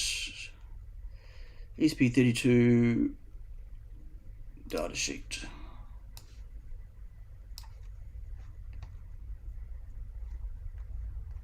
Yeah, it's definitely worth checking. I don't think do I have a mini module data sheet? Hang on. I don't know if there's a separate mini module data sheet. Put an idea in live streams on Discord.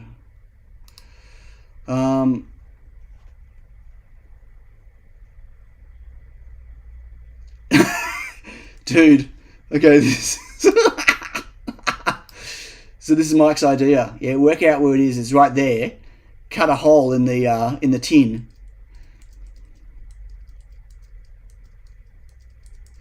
Yeah, that's yeah. I'll get my electron tipped knife. Yep. That'll work really well. That's funny, Mike. Very funny. SB32 S2. Where's my mini data sheet? Open. Okay, so here's the mini data sheet. We'll just make sure that we've got the right pins.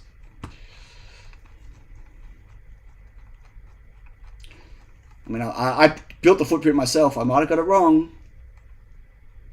19 and 20. 23 is 19. 20 is 24. 23 and 24. And 19 is D minus. I hope 19 is D minus. And 24, oh sorry, 20, IO20, which is pin 24, is D plus. So yeah, that looks right.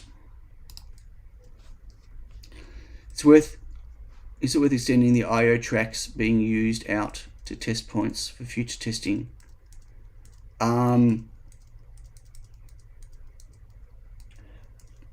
Well,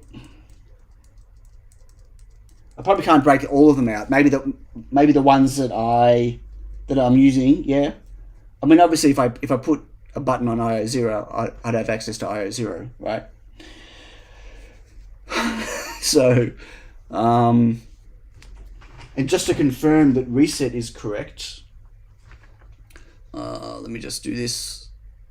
We'll confirm that reset is correct. We're going to ground and stay still. I'm going to ground. Oh, voltage, that'll help. Try it again. Oop. Yep, that's ground to ground and reset. Should be, wait, what? Reset should be pulled high. So, right, maybe I need an external, maybe I need an external pull-up on the reset pin. An external, why would they make me put an external pull-up on the reset? Maybe I missed that as well. Where's the reset button? LNA in, chip PU. No, see they don't have any resistor on chip PU. Oh, you can't see that. Damn it.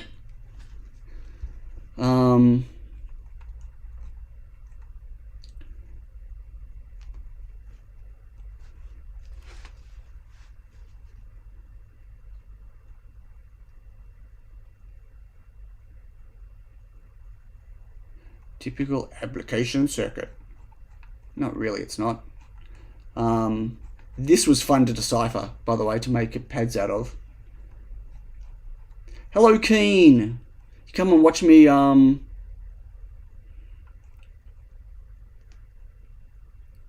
See, right, enable. You see that? They do not have a pull down, a pull up. They're saying that it's pulled up to VDD here, but they've got no resistor pulling it up, right? So,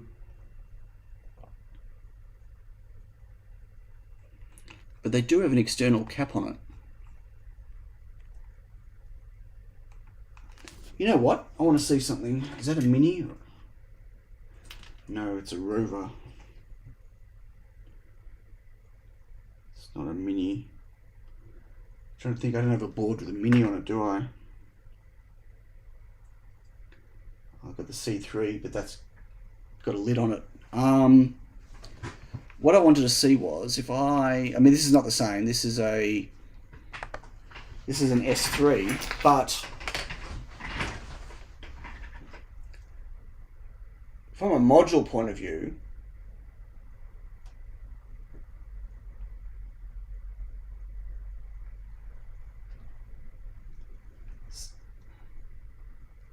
they don't have any, I don't believe, wait, where's their buttons?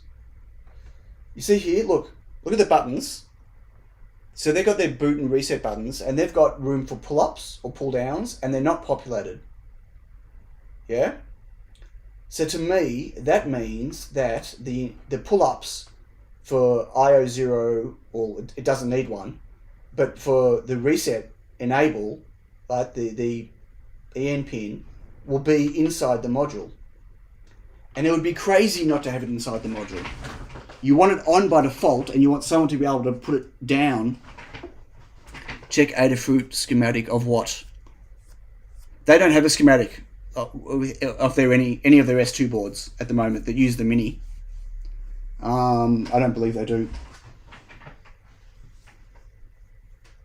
So it looks to me like the reset line is not being pulled up. Or my button is somehow pulling it down when it's not supposed to be. Just unplug this. Yeah, no, they're not shorted.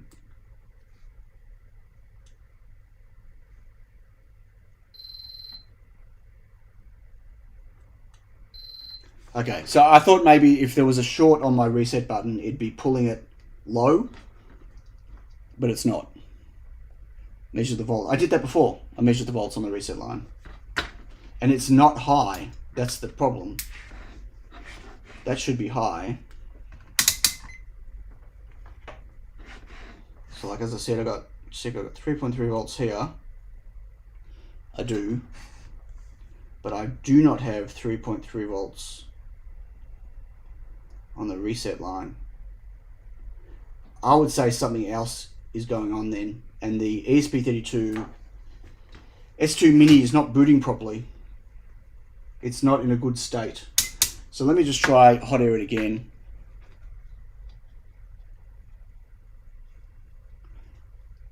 The back of the PDF, you mean the end of the PDF? No, this is all standard with how all of their modules work. Like I've never had to do any of those things on any of their modules before. I'm going to try to hot air this again. I'm going to flux it up a bit again.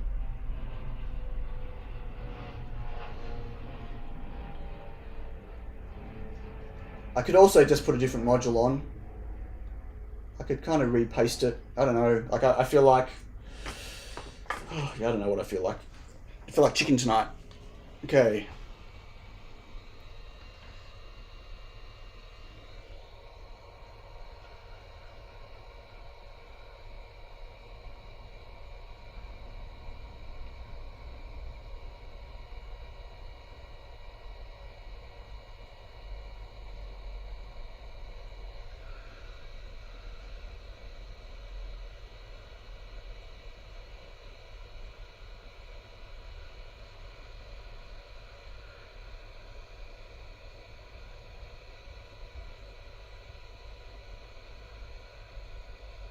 Like I might have caused a short underneath. You know what I mean? And the fact that I can't easily push it around. Where's my tweezers? No! I don't have my tweezers here.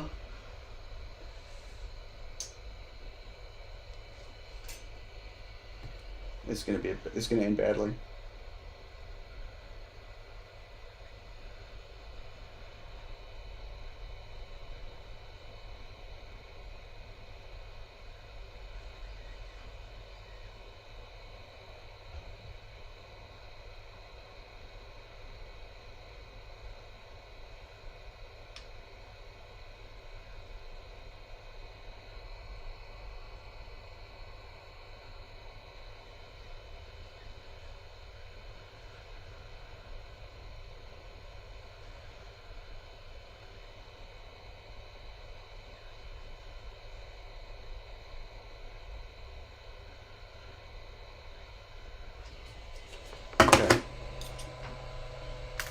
You let that sit.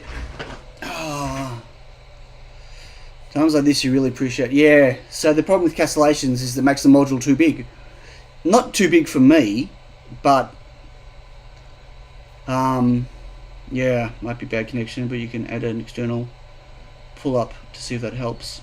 I can, but if it's not pulling up itself, then I reckon there's something else going wrong. Like me adding a pull up to turn the ESP32 on when it's in a bad state could just fry it. It's not a reset button, isn't it? So it's not a reset button, isn't it? It's not an enable button. No, it's on by default. When you hit the reset button, it grounds it and turns it off and back on, or you hold it low and it turns it off. So yeah. Would it be better to start again with a new board? That way you can patch before reflow. I don't want to do another board and go through more parts when I'm going to have to do it again when I get another board anyway. I'd rather just fix it and order some new boards.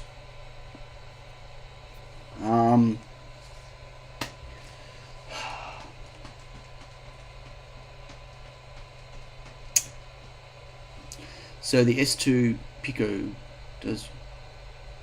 The S2 Pico? What? Oh, you mean the Wemos one.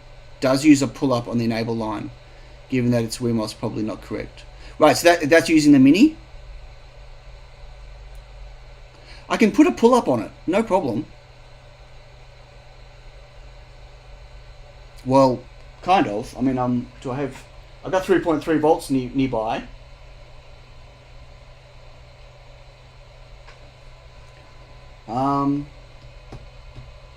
That's really hot. Damn. Need to stick it in the fridge. I need to put it in the fridge. So I can put a pull-up on it. It could be that. But there definitely isn't one in the data sheet. There's no external pull-up in the data sheet, so that's just a bit frustrating. Let's go back to here.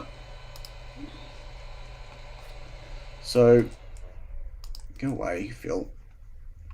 So resets at the bottom, and 3.3 volts is just here. So I just need to, it needs to be permanently there. I need to get a resist. Oh, I've got 3.3 volts here. So I just need a resistor from this pin here to there. That's a pretty damn big resistor.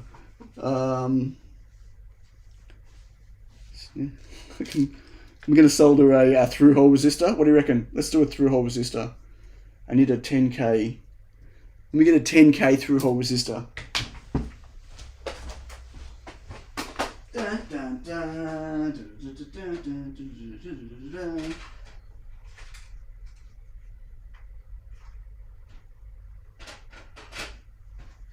Okay. Can't believe I'm going to stick a right, S2, yeah, FN4R2, yeah, that's the same one. Did I just turn it? Well, it's because I've been playing around with through-hole stuff the other day. I told you. I showed you. Anyway. Okay, back to... I really need to put this squeegee somewhere else. Okay, right, so... Look at that. Oh, that's warm still. I need to put it there. That's actually too big. That's not going to fit.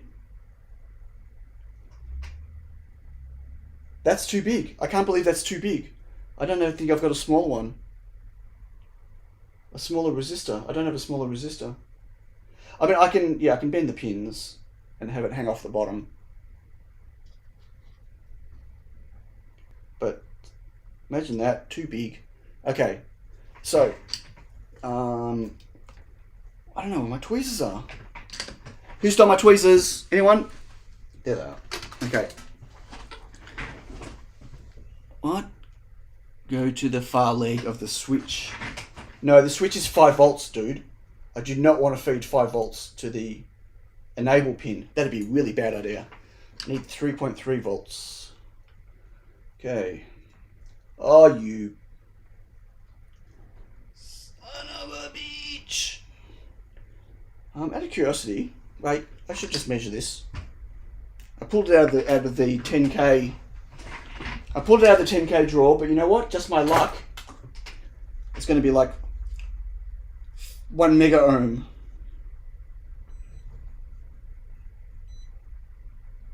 Auto.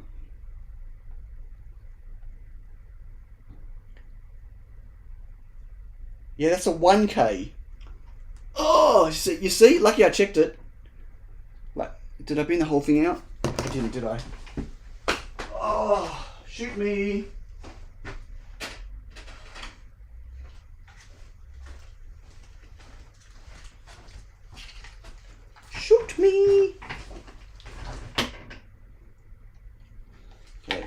Is that a 10K? Please be a 10K.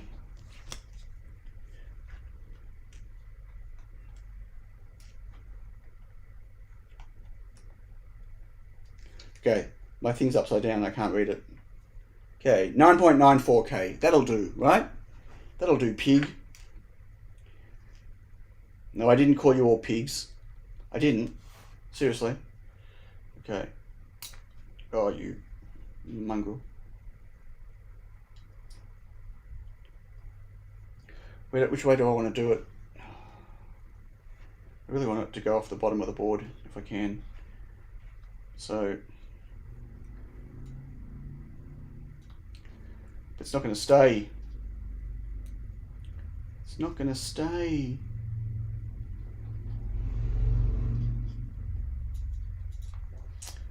Oh my god! Go on, tell me to put blue tack. Everyone, go on, do it, do it.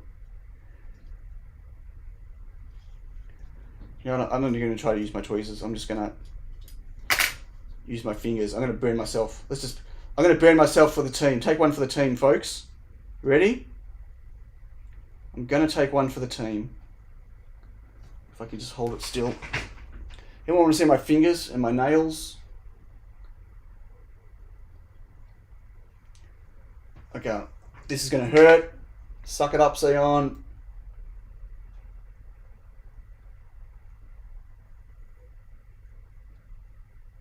Ow! Oh! Ow. Okay, and...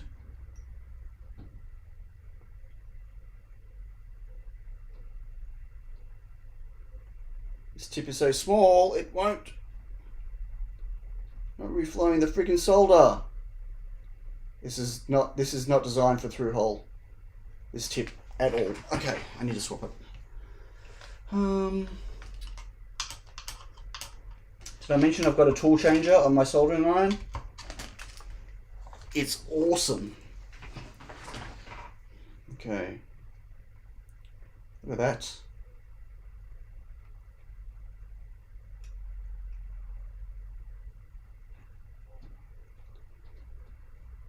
Okay, so that's reset pulled to 3.3 volts. Oh, look at that. I should ship it like that. What do you reckon? Should I ship it? Do you reckon people will buy it if it looks like this? Ah, that was nice on my finger. When I say nice, I mean not. Okay. So, I think, no, that's on. Let's just check voltages.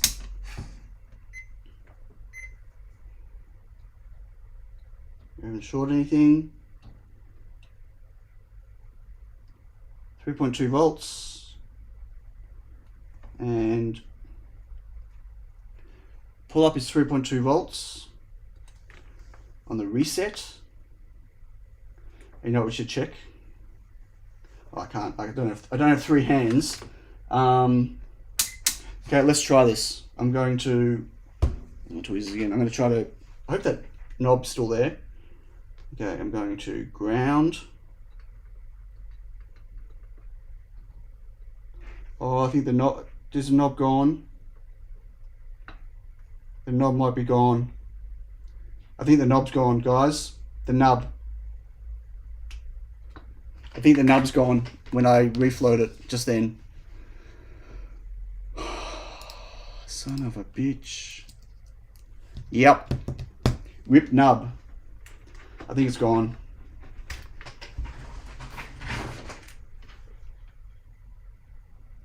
Yeah. I don't think that's got... Wait, maybe I can put some solder there. Hang on. This is getting intense. What did the TP say to the wigwam? You're too tense. Sorry about that. I'm going to see if I can put some solder paste there on the corner and solder it back into... It's a bad idea. This is a bad idea because it's right next to the 3.3 volt pin. This is not what I was planning to do today. Oh no, I put the wrong tip on again now. Do I have to switch my tips? I know you can't see what I'm doing. I'm not going to switch it. I'm just going to try this. Okay? Bear with me.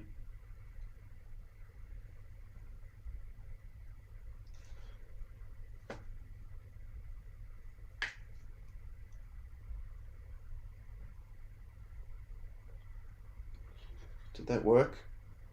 I don't think so. I don't think that worked. Just saying. And when I say I don't think so, I mean I'm pretty damn sure that didn't work. But I did get solder paste everywhere.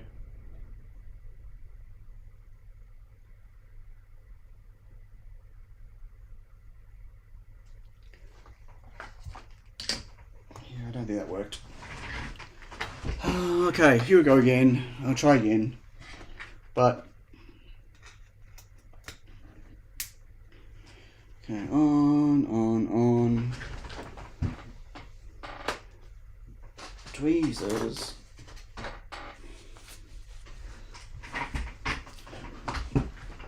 Micro soldering. I've got a tiny tip, but remember I can't get to the edge.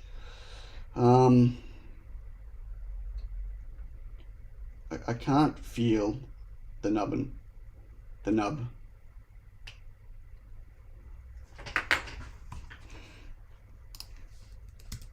No. Nope. I'm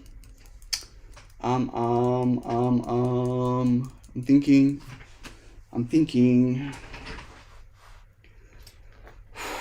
out loud. Can I stick some little wire under there?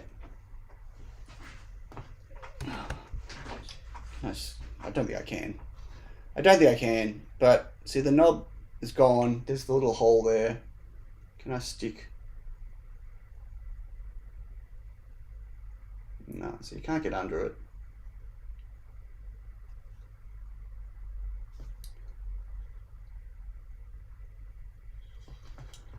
Oh man. So that nub, if I wouldn't have reflowed this again, no, I'm not taking it off again. That's disaster waiting to happen.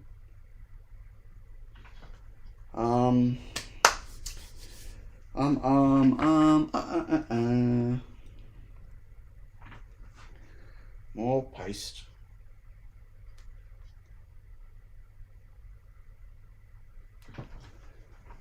Yep, more paste. More iron. If I keep doing this, I'll get to China, right?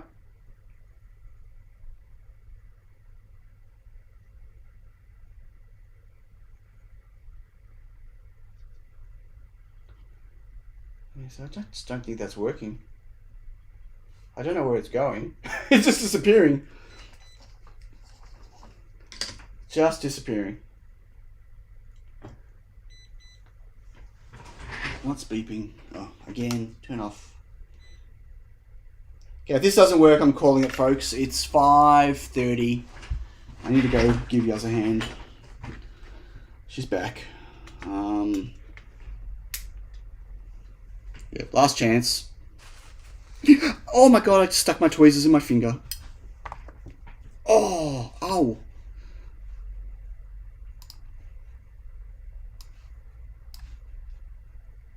Taking stuff off, putting it back on would be fine for me if I didn't have all the plastic. I could desolder everything, I guess. I just stuck my tweezers in my finger, look. And there's probably solder paste on the end of it. Just saying. I wish I knew if this was actually touching anything. I don't think it is. Okay, let's turn it off.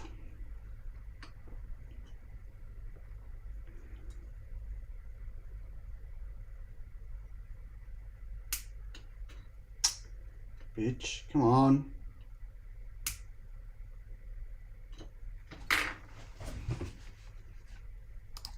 Just needed to appear once. Nope, didn't work. Okay. I'm calling it dead. Calling it dead. That is so disappointing. So disappointing. Needs an LED blink so we know if it's alive. Well, I need to be able to flash it, right? If I can't flash it, I can't do anything.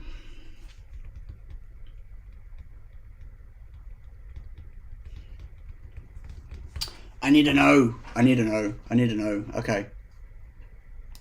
I need to know. Come on, let's... Son of a... Guess what I'm going to do?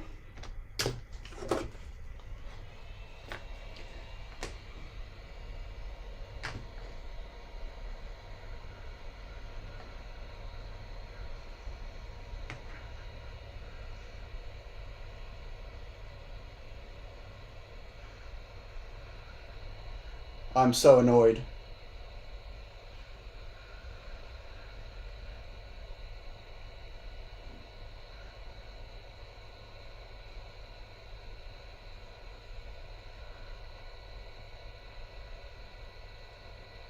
I'm so annoyed.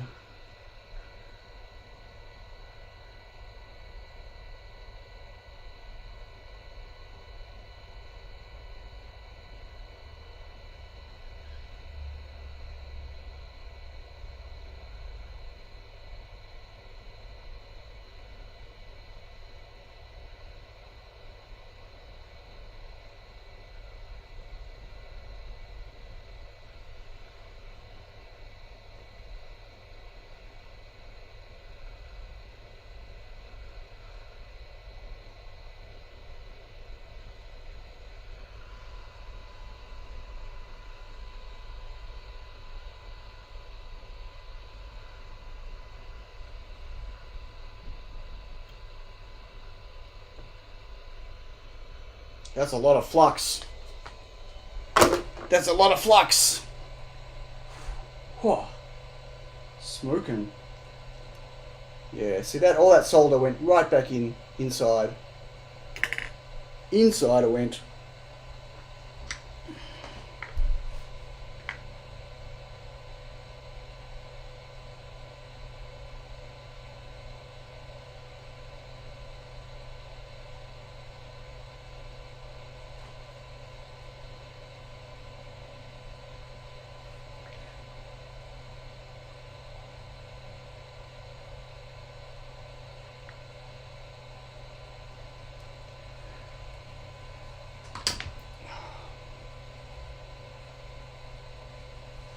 I need to know that they're connected before I put it back on again. I need to do it before it cools down too much.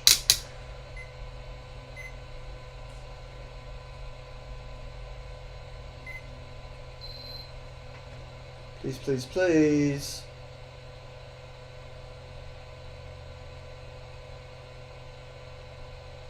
No, see, they're not.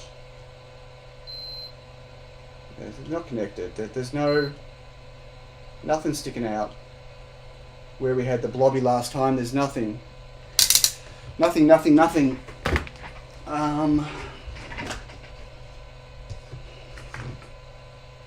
can't see if there's any chat. I don't know if anyone's watching right now.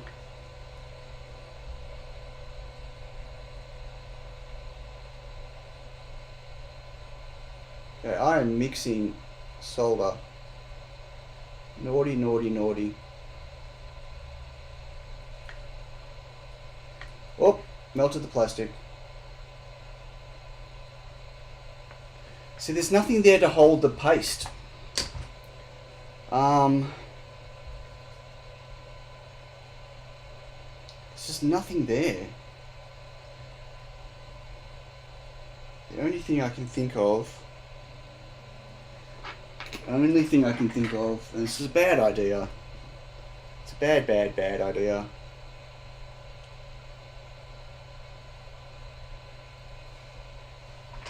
Bad idea. It's not going to sit flush. Too much.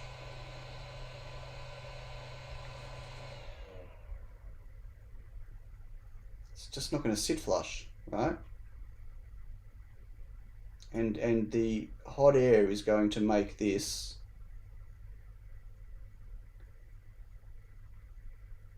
it's just going to come apart with the hot air. Like, it's not going to stay there.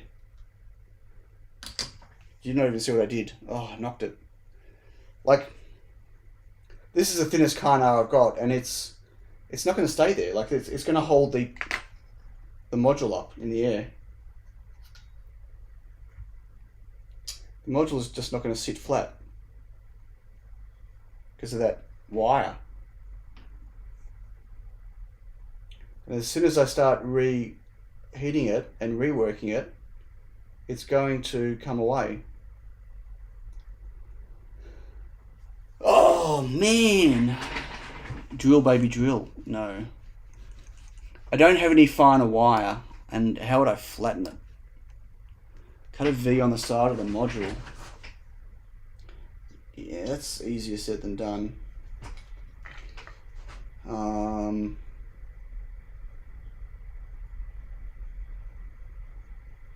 I can see there's more paste on IO0 than on the other pads.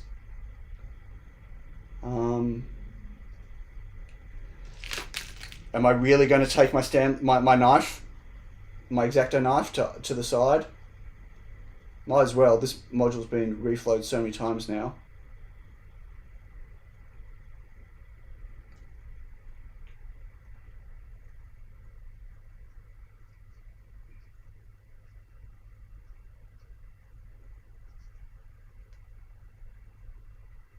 It's not the cleanest of blades.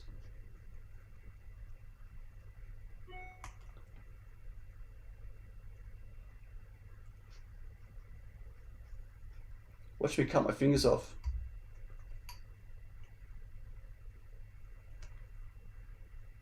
So while we're here doing this, has anyone got Netflix? Has anyone been watching Arcane? Anyone here a League of Legends fan or something?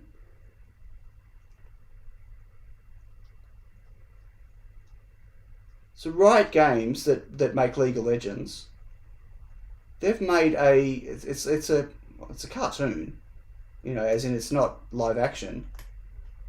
A show on Netflix, and it's freaking phenomenal. I just thought I'd share that.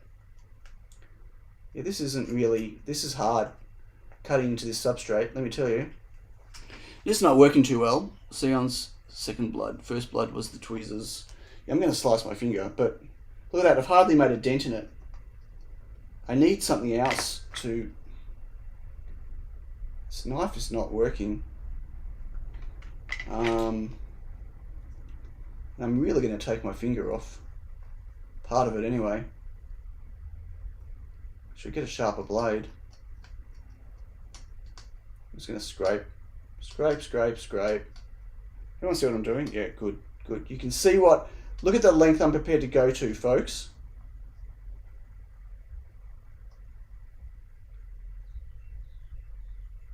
Okay, I can see copper, so I should stop.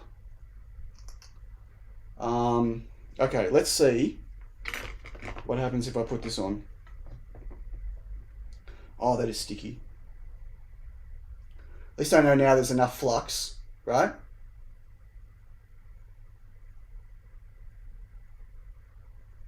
I don't know what's going to happen. I really don't. I don't know. Let's go. Let's do it.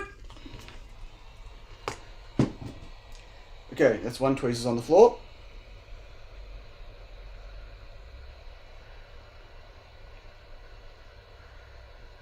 Now you know what song I've got in my head? I can't remember the guy. Is it Chris someone? He did a bad, bad thing. Dun, dun, dun. He did a bad, bad thing. You know that song? Chris Isaacs? Is that Chris Isaacs? That's the song I've got in my head right now. I just took an X-Acto knife to an ESP32S2 module. Mini module. It's not even in the name of science.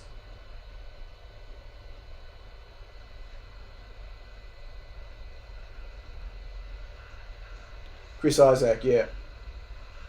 I did a bad thing.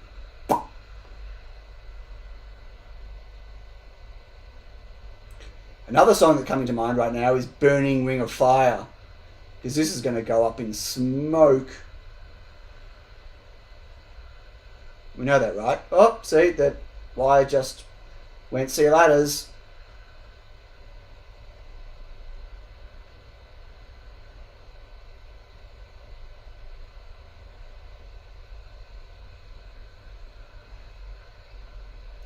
And once again, I don't know if this is reflowing.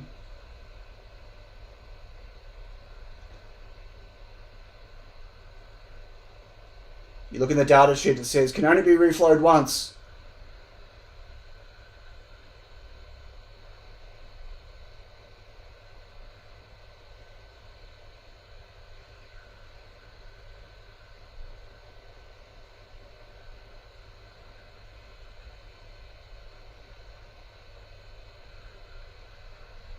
Is it cooked yet?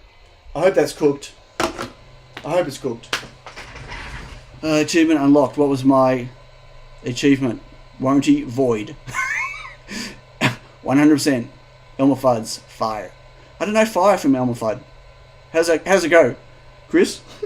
Oh boy, I should be tweeting out to everyone. Hey, come and watch me absolutely destroy an ESP32 module. Poor module. What did it do to anyone?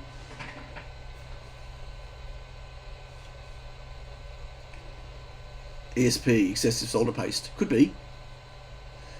Okay. Well. Wait. Keen's saying... What did you say no to, Keen? It's probably too late now. Any stranded wire? I don't know. I don't... No, there's no one stranded. There's no wire stranded here anywhere. Sorry. Too soon? I don't know if that reflowed. I think it did, but... That wire is attached to something. No, it was. The wire was attached to something, but now it's not. And there's no nubbin. There's no nubbin. So I don't know what we achieved by doing that. I don't think we achieved anything by doing that personally. Because... Oh, that's hot. Okay, anyway. Like, unless I can get my tweezers in there, I don't think we achieved anything by doing that. 9 volt. That, I don't think I've got any stranded wire that's thinner than that. I was joking about this, the whole wires being stranded thing, That wire you used had a coating preventing it from making contact. Only in the middle section. No, I didn't get it working, Matt. What? What nonsense is that? Of course it's not working. This is still warm, but... Oh, that's actually really warm. But I'm going to power it anyway, warm. What could go wrong? Boof! So, turn it off. So, this hasn't worked because there's no... Well, that didn't reflow. Because look at that. So that didn't reflow properly. Right, it's off, by the way.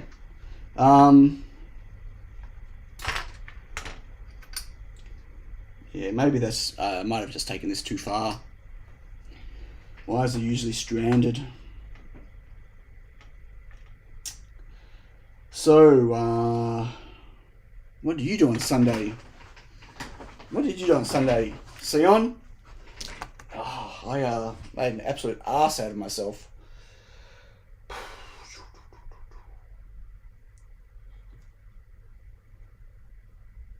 That was pointless. That cut mark didn't do anything. Dremel. Do I get my Dremel? Do I Dremel the corner? Maybe that's the only way I'm going to be able to do it is with a Dremel. Man, that'll just going to end real bad, isn't it? Yeah. Do I have a hacksaw? Maybe a laser. Should I get some lasers? Clean off the old flux and add before reflowing again. I'm still thinking about how I'm going to cut into this PCB. I need a better knife. I guess this blade's blunt. Let me get a sharper blade. Now I'm really going to cut my fingers off.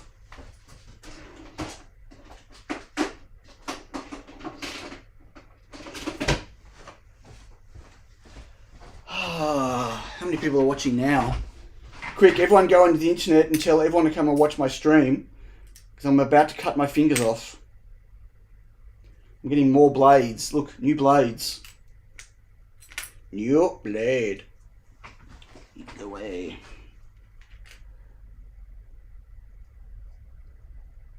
This is called Electronics in the Butcher Shop, Episode 1. Triangle file. I have a file. They're all too... I think all my files are a bit too... seriously, this is a stupid idea. Bit too coarse.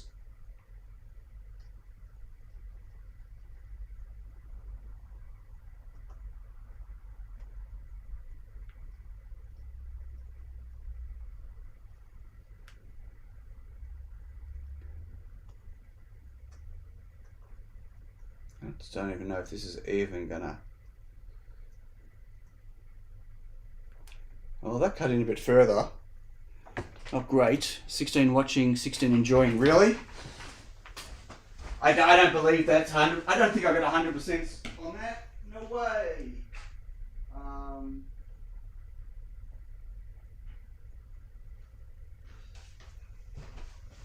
Okay, I've got my triangle file. It's my triangle file that I also use to pick my nose. Yeah, that's pretty. That's not very. Anyway, okay. Well.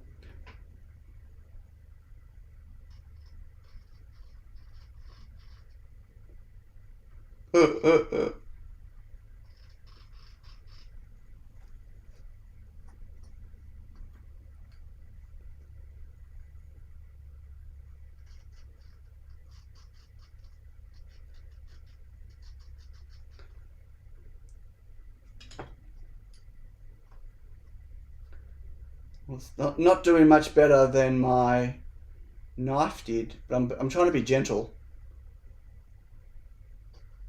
Apparently you're supposed to be gentle with electronics. I'm getting rougher. Oh, here we go. I can see a bit of pad on the side there. What am I doing this for, by the way? Can you see a bit of pad? Oh, no. Can you see a bit of pad on the side? Where's the chat gone? It's rough. It was a prank, bro. What? The triangle file was a prank? No, it wasn't. Trainwreck.avi. I agree, drill a hole through the PCB without the module. I don't have a drill to drill a hole. Hang on, 1 second. I don't have a drill to drill a hole. I have no drill press. I have no way of drilling a straight hole, and I don't have anything that's thin enough. Okay, back to our regular programming.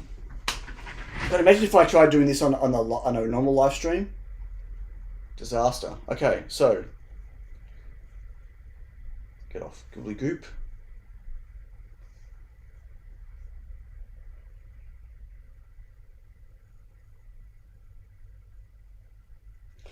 So it's not really I mean, I can clean it off. It's not the flux that's the problem. It's that there's not much paste on the pads. I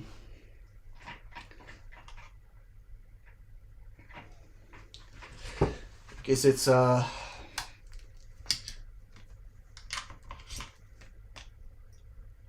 very lightly pasted pads. Yep.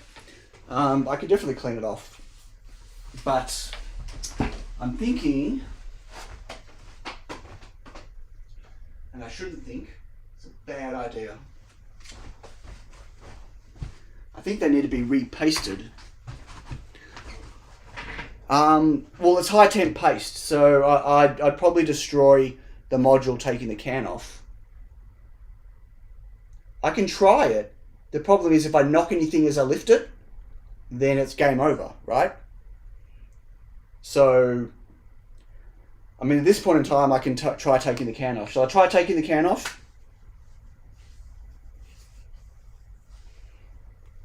By sort of PCB drill bits for bodging came in handy. I've got some manual drill bits, nothing thin enough. I bought that manual kit when I had to fix all the holes that JLC PCB filled in with solder mask on my thing.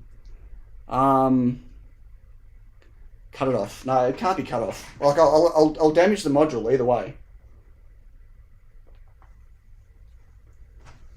Like the only way to get the can off if I hot air it, right, is to, because I can't grip it, you see, right? The only way to do it is to like grab it from here in this hole and lift it, and I'm gonna scrape components off when I do that. Can you use it? I'm not gonna get a sewing needle through FR4, through fiberglass. Yeah, I don't think so. What I'm gonna do is,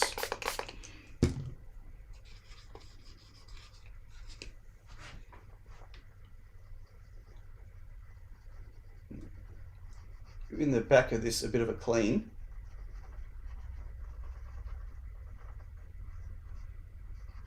Oh, look at that. Look at that. Yucko, yucko.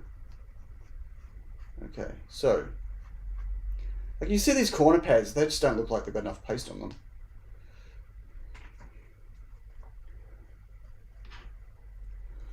Okay, and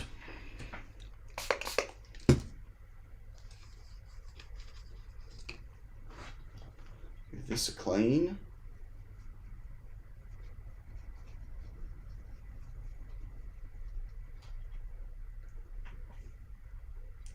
Maybe too much. That was too much.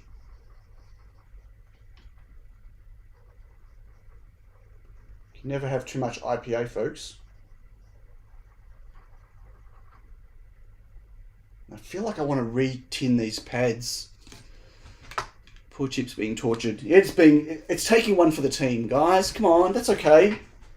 We've all had to do it.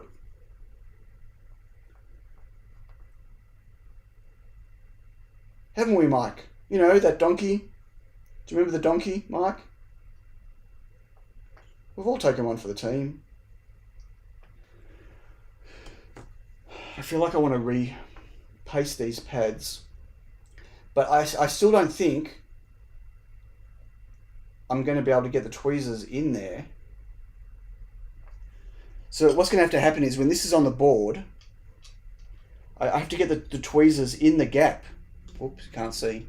I have to get the tweezers underneath into that hole to touch the pad, and I just don't think it's going to happen. I still don't think I've sliced enough away.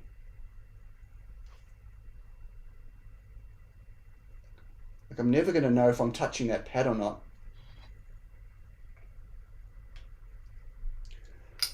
What can I feel in this hole here?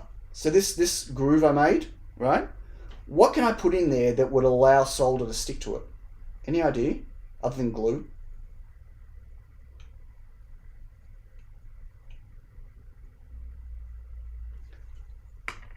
Has anyone got any more file? So I don't have silver epoxy. Okay, other than silver epoxy.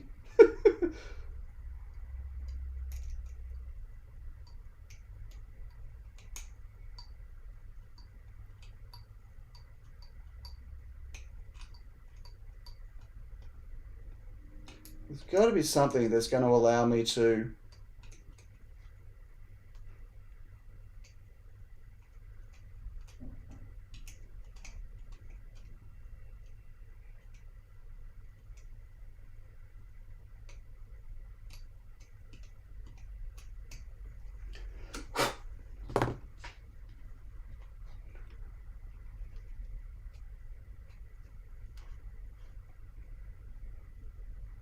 got to be something I can put there. Copper track from a dead PCP. Super glue tin foil.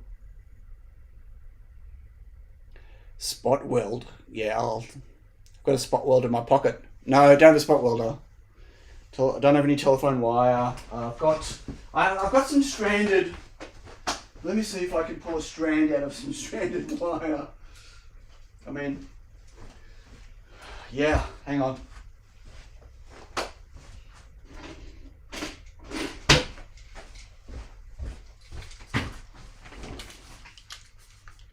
I don't know what gauge this is.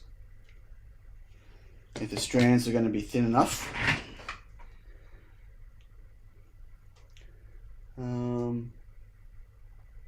See, that doesn't look much different to that. Like, I don't have any thinner. Maybe it's a tiny bit. No, it's about the same.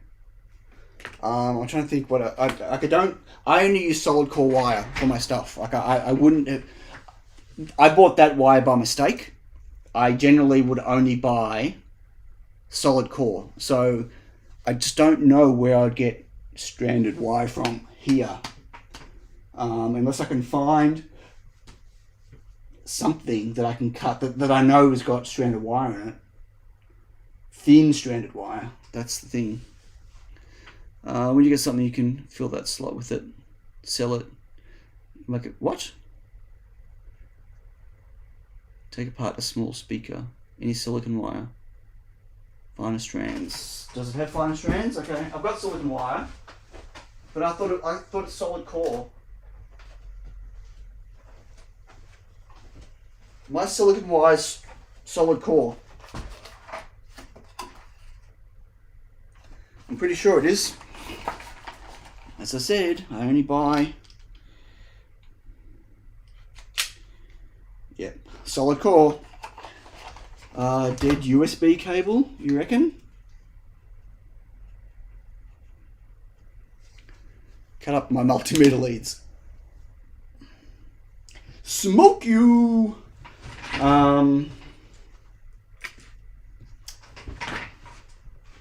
Just going to get back to digging for gold in China.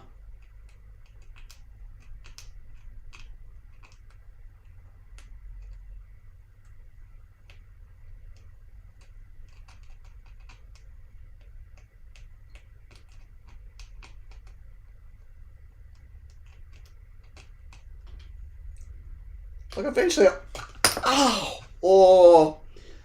first cut, ow,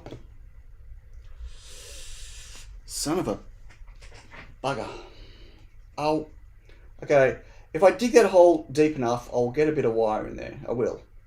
Oh, that was lucky. No, it was could have been worse. I got the knife away real quick. It's superficial. Superficial. Don't tell Yaz. No one tell Yaz, please. Like that hole's getting there. The hole is getting there. Like, I just need to cut off a little bit and just stick a little bit of wire there. That's all I need. I should use my tweezers to dig this hole now, not the knife. This knife it's dangerous stuff. You wonder why I bent these tweezers to start with. Because I do stupid things like this with them.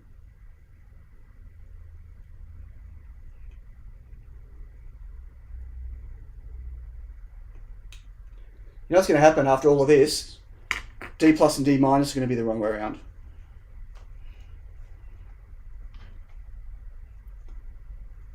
That's a pretty deep hole. Like, really.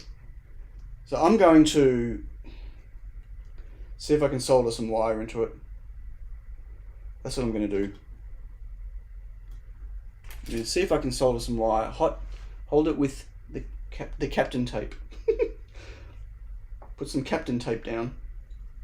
So, that's funny. Come on, that's funny. Where's the captain tape? So I feel like that should be. Oh. What I should do is just cut the rest of this off. Okay, this is just stupid. Go away. Yeah, that's better. Where's my iron? Oh, I didn't put the tip. The tip's the big one again. Damn it.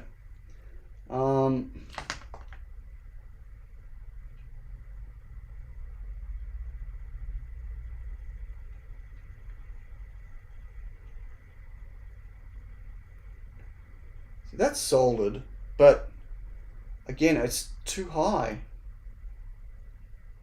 That's the solder blob's now too high.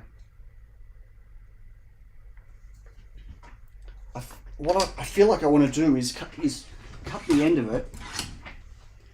I want to cut the end of it. Now it's going to go flying, and then push it into the hole. This is not going to be sharp enough.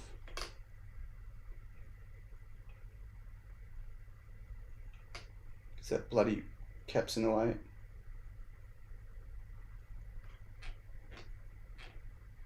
Okay, so that, don't know if that worked. I need to see if that worked.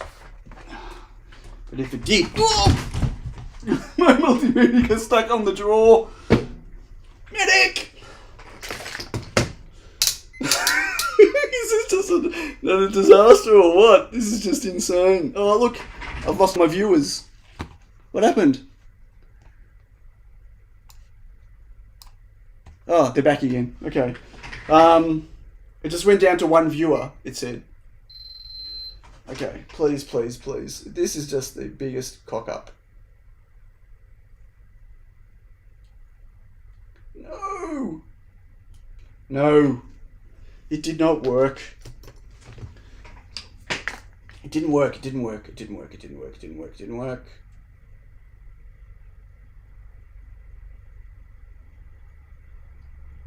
Oh, I've ripped the pad off. It's official. Game over! I ripped the pad off. Can everyone see? Can everyone see the pad sitting there? Ah, oh, IO0. I loved you, but you just, there it is. Can everyone see the pad? You just weren't given anything to me, mate. IO0, you just... How crap are these PCBs that it can't take me hot airing and reworking and scraping with a knife like 20 times? Like really? Is it too much to ask that the quality of the PCB is good enough that I should be able to scrape it with a knife and hot air it like 1,000 times and it should survive? That's what I was thinking. I'm just going to keep cutting. Keep cutting.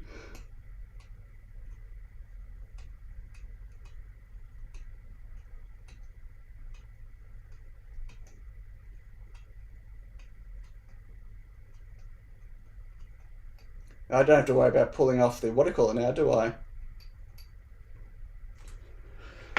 Pulling off the pad, but how do I keep the wire there? I guess I can just hold it there. Wow, if you saw the state of my desk.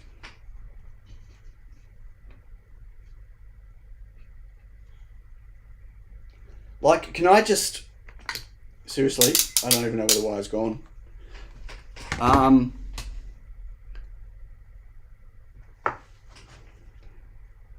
This is just, oh, there it is. Okay. So if maybe I can just put the wire there, Kapton it down during the hot air stage. I don't know if I can get a small enough bit of Kapton. Right, like if the problem is it's that 3.3 volt pin. Where'd it go? Damn it.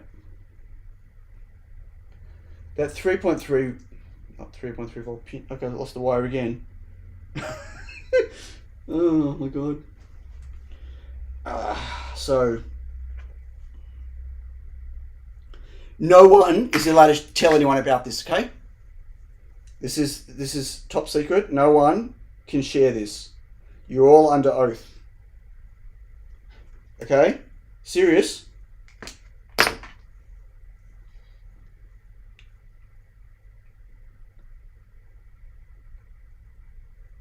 Like, maybe I could just leave it like that. Oops. Look, you see the wire there?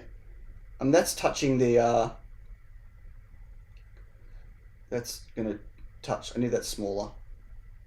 I'm supposed to hold this wire and cut it. That is just silly. Gonna take some of my fingers off. Take some of my skin.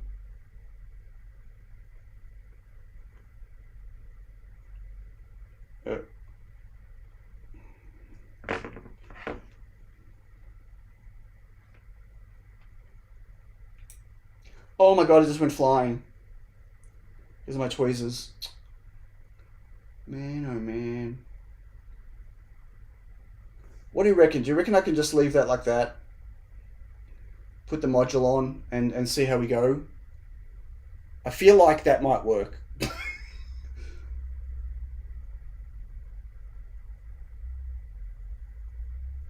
I feel like that might work. But probably not. I'm going to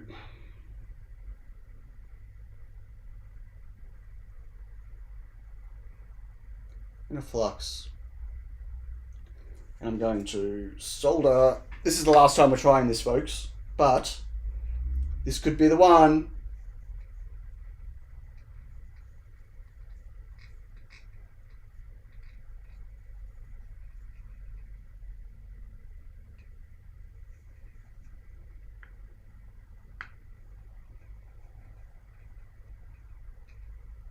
Okay, so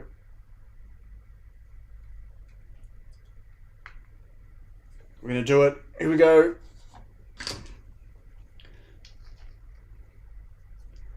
We're going to do it. We're going to do it. We're going to do it. Except, what is that? What did I drop on the board? Oh. Gunk. Okay.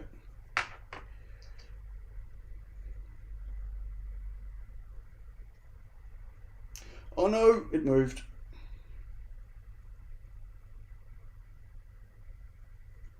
Get back in there.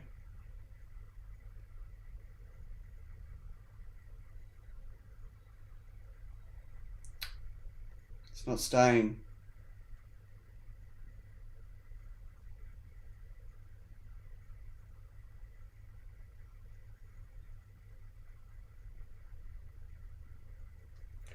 Okay, that might be it. Now the question is, how do I reflow it and know that it's staying on? Here we go. Wait, where's my chat gone? Oh, here it is. Long wire and tape it down. Tape it down to what? No, there's long wire's not going to help me. Oh, Jay's here. It's going to float on all the flux. Nah, it's going to be great, Jay.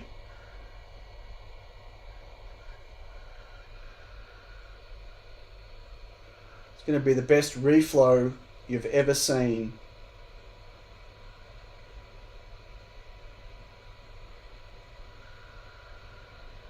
I can stick it in the oven again. I just realised that pull-up is broken off the button. Great. Need to fix that too. So just put it back in the oven. I don't know what will happen with the plastic. It probably won't melt. Not that bad.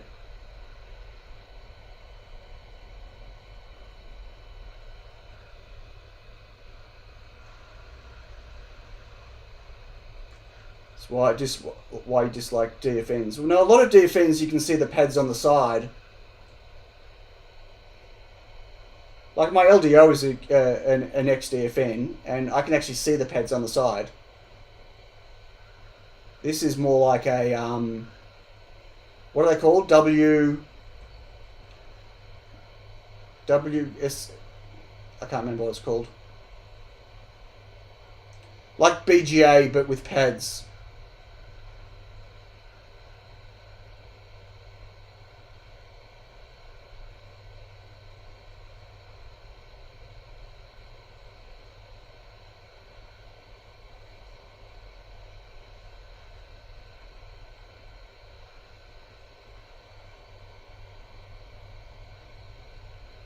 I'm gonna get this close, and I'm gonna put this in the oven. I need to get the switch off. I've got to unscrew the switch. I don't know if that will make it through the oven.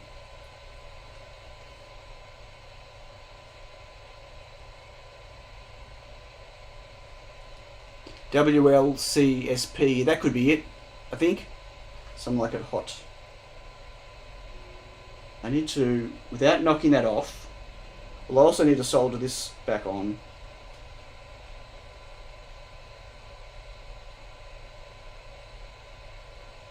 That has come off. Oh, this is just going to be such a bad result today. Okay, that's not coming off. Can I take the switch off without the module falling off?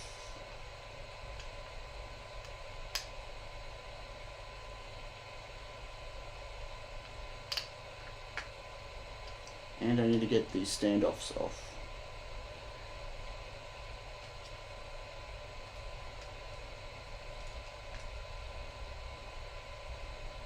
The rest I should be right putting it through the oven. And it's low temp paste.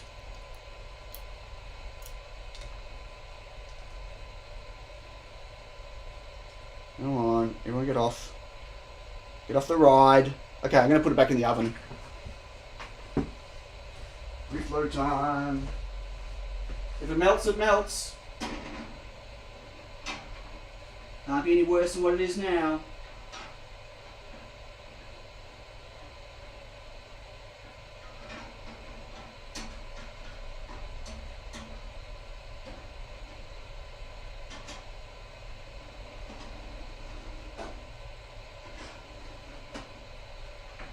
Okay.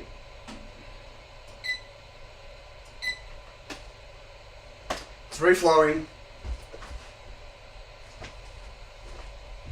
Oh, it's warming up. Anyway. Okay, well, so, what's the chat got to say? I don't think I'm going to keep this one on my stream. This is a disaster. No, I will. This is hilarious. This is so bad it's hilarious. I don't mind QFN or defense, but on module, no thanks. Yeah, well, I didn't have a choice. Can't get any flash and RAM versions of anything other than these now for the S2. So, no choice in the matter. Wow, this is a mess. Did you ever get TinyUF2 to build for the S3? Oh, no, the other day, only from an external IDF. I zapped my whole TinyUF2 and forked it. And still, same problem. But if I do it from my external IDF that I used to build MicroPython, it worked fine. There's something screwed up with the submodule thing. I don't know what it was. It was very frustrating. Not WSON, no. I think WSON, on some of them, you can still see the edge of the pad, I think. Maybe. Time to, yeah. Yeah, I can modify the footprint. Well, I don't need to. Like, if I had IO0 broken out and apparently a pull-up on the reset, then I wouldn't need to. Like, this is all because I didn't have IO0 broken out. Okay, it's going. Fingers crossed it doesn't melt. I still see Son of Nub. Yes, Son of Nub is still there, which is great. Will Son of Nub actually make contact with IO0 on the module? That's we don't know. Might come in handy one day. Maybe. Wowee, this is just rocking. Not how I expected to spend my afternoon today. Not at all. I say if the module is okay, then you're golden. Right. Well, there's solder on the bottom of the pad on the module, so like it's got a. I just need it to make enough contact to put it into download mode. What else is there to do? I have a lot of stuff to do. I mean, I could be working on the code. I could be... I was doing some other cool stuff this morning. I could be working on that. I could be working on my client work that I'm supposed to be working on. I could be working on... I got all my mechanical stuff finally. It arrived after 1 month from Melbourne to Melbourne. So I could be building my optical inspection system. I could be debunking what's wrong still with the SPI on my bobs. I think it'd be fun soldering to the nub. Consider just touching it with a white. Yeah, I'm not going to solder anything on it. The child of son of nub, yeah, was intended that way to be child of first nub. I understand. Son of nub. Yeah, I got it. Understood. But you sure it's a son? Might be a daughter. Never know. The raw truth. No, it's okay. I'm always happy to have this stuff on my streams. This is hilarious. I mean, how many ESP32 boards have I designed and built? Man, I still make silly mistakes.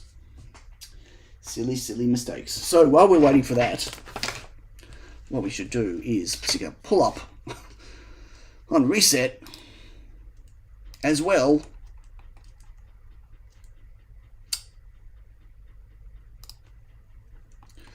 Okay. Whoop. Something went pop in the oven and then it went beep. What went pop? What fell off? Something fell off the bottom.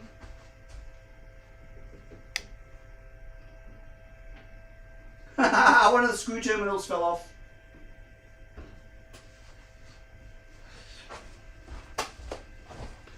One of the screw terminals fell off. How funny. Because they're upside down. The weight of them. Nah, it's not going to be a mess. It's going to be awesome. Ye of little faith. Okay, what do I need? I need a 10K. So, I just want to grab that. Yeah, that'll do. Copy, paste. And reset. Oh, you're not going there. You're going at 3.3, you idiot. Oh, that fan's not sounding good. Let's move you out of the way. Whoops. Yeah, I heard ya. Don't need you. So you I need. Oops. No, not you. You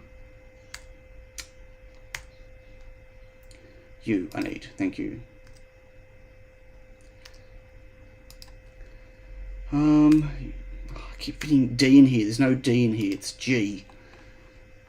And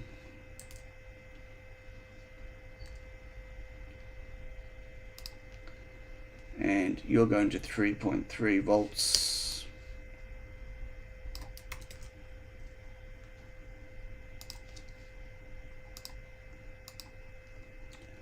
Okay, so you just go over there. So there's our pull up on our reset. I need to clean the schematic up. What's not needed? Boom. What's not needed? The pull up on reset? I think it is. Well, I don't know. I can't see it in the data sheet. I'd rather put the pad there and not populate it. You know what I mean? If the pad's there, I can leave it off. And if the pad's not there, then I'm screwed. Dun, dun, dun, dun. Okay, hot mess. Let's see what we got.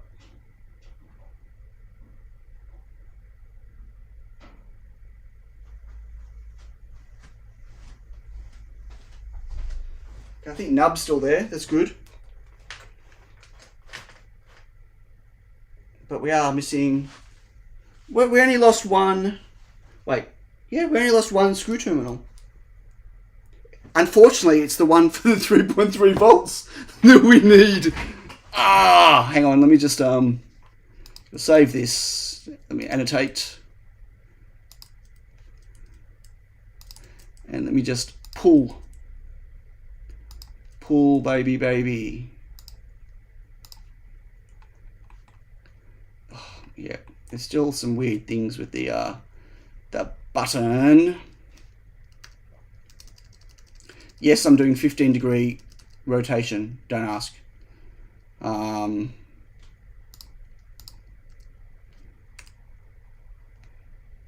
can go there. Okay.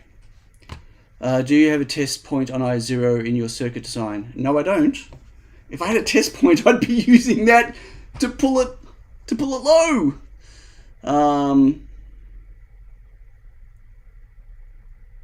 Expressive sample circuit do not have a pull-up on EN.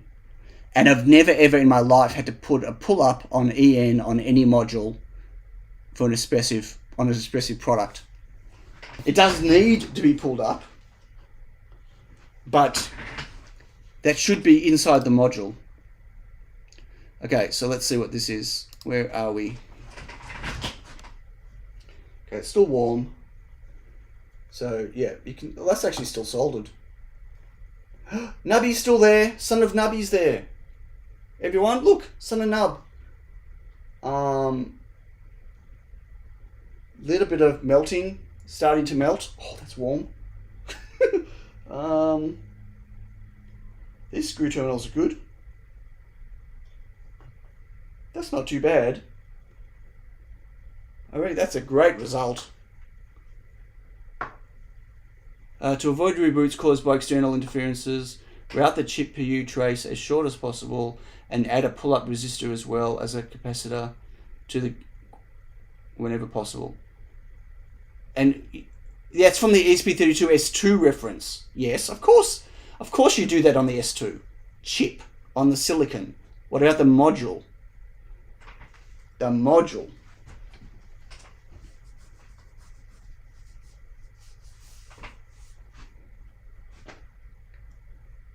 Okay, so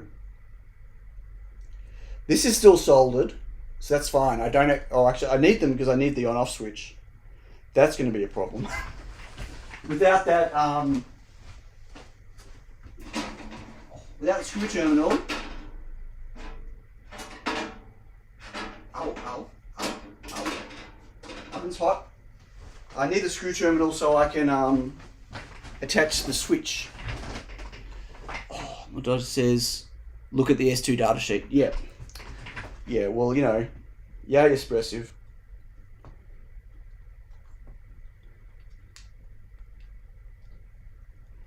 This is going to be interesting to solder back on. And guess who broke their solder sucker last week? Bet you can't guess. Where's my manual one?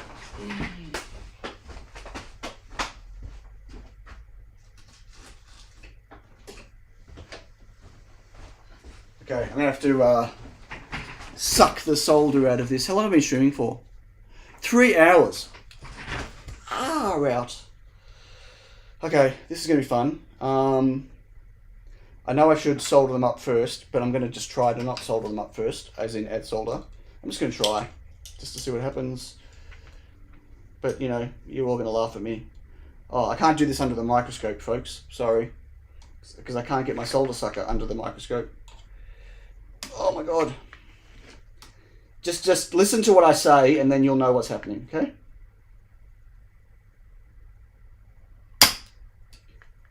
Zero. We're 0 for 1.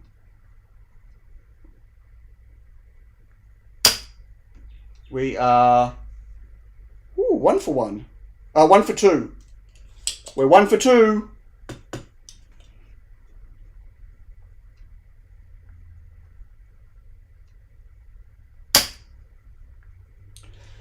That could be 1.5 for 3. Not sure. Oh, we could be 2.5 for 4. No, with oh my god, we're 3 for 4. 3 for 4 from the solder sucker. That's pretty damn good. I mean, a bit dirty, but oh, look at that. Yay. That looks like there's some debris in there, but there's a hole there. So this last one I'll punch through. Yep. Oh, that's awesome. Look at that. Yay. Oh, when I say look at that, you can't see it. That's okay. So I should be able to push this one through. Look at that. And we're in business. Screw terminal back in place. What a great solder sucker. It sucks. A solder sucker sucks.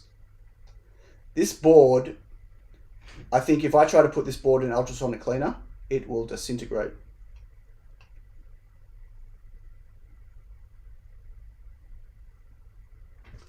Okay, so what? The EN pin is actually power. You ground it to reset the chip. Or when you say power, it's not a power pin. It's not an in or an out power pin.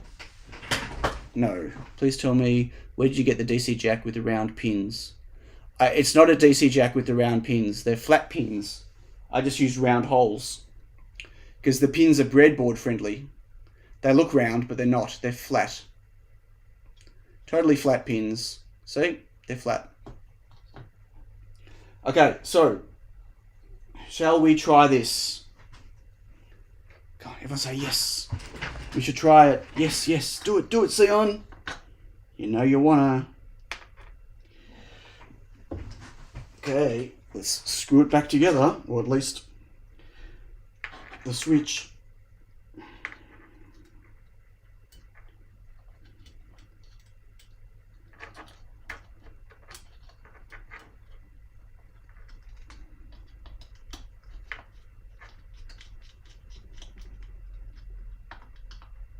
Yeah, that didn't work.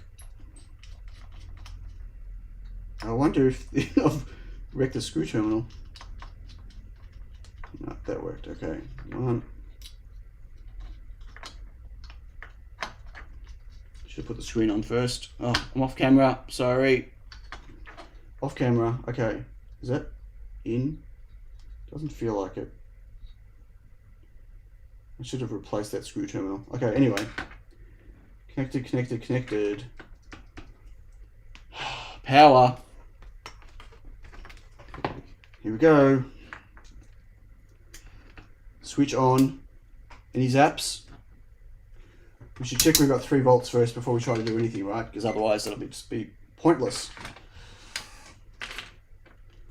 Okay, do we have 3 volts? Here. We do. Okay. So, wait. Do we have 3 volts on reset?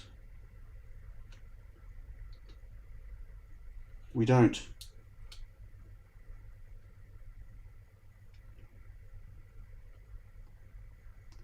We don't have 3 volts on reset. See, look at that. So I reckon maybe the module's damaged. Now, we used to have 3 volts on reset.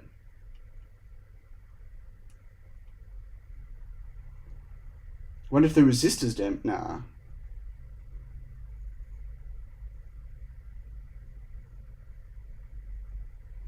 Well, that's not good.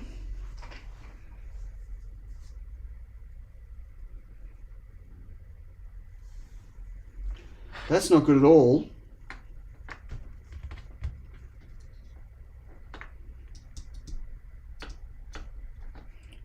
Module's not hot. What do you reckon the chances are that we wreck the resistor? I doubt it. That doesn't seem right, does it? I'm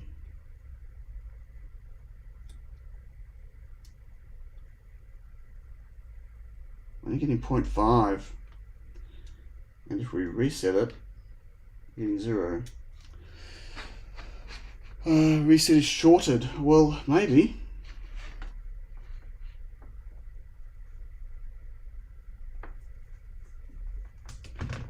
I don't know.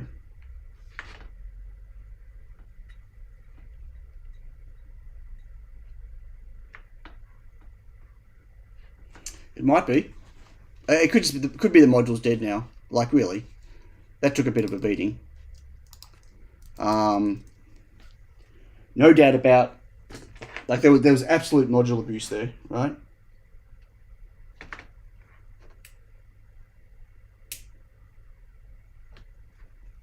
Absolute module abuse. And no drive. No serial connection. Let me just look under the microscope. Reset pin near ground. I don't know.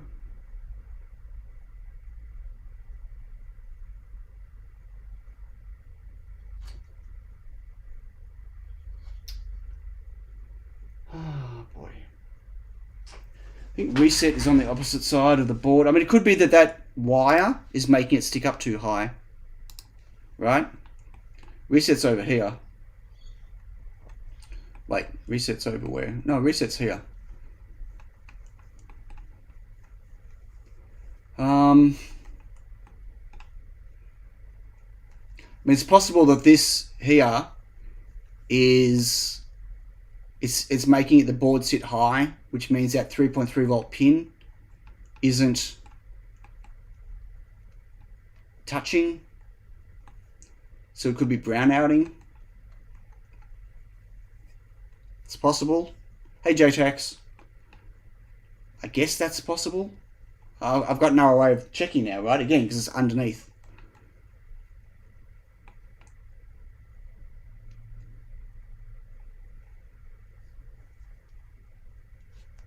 Mini datasheet over in Discord.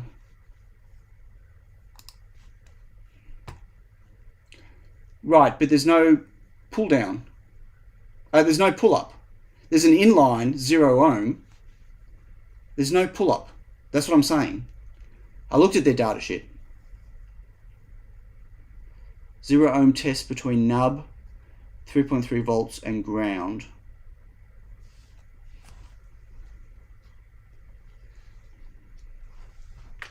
Ohm test. Ohm. Ohm.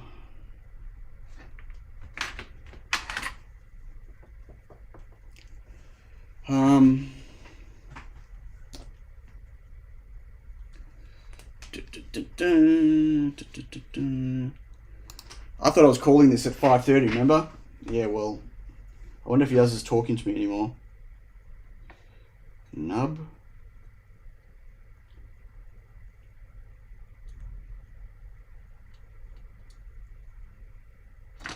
There's no short. I like just letting you know. Oh, hang on. Oh, looks like there is maybe a short.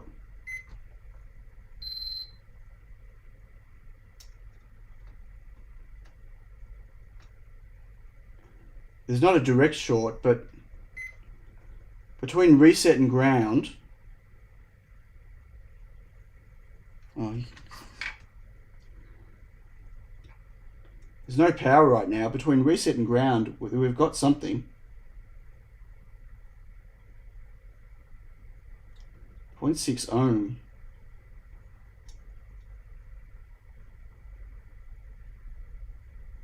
So that's not good. According to the PCB layout, you have resistor soldered through and ground at switch. What? So according to the PCB, what did you ask me, Jay?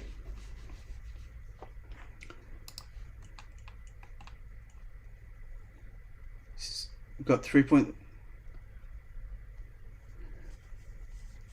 According to the PCB layout, you have resistor rest or soldered to 3.3 and ground. Where's 3.3 and ground? Where? Oh, hang on. You can't see it. Don't look at this board. This is not the board I'm using right now. I'm adding stuff to this right now. There's no resistor on this. You mean on my board right now, I have a resistor between 3.3 volts and the reset line of that switch, not the ground pin, the reset pin. I've got one between this pad here and here, a 10k resistor, because I need to pull it up. But it looks like there's a short now, and I don't know where the short's from.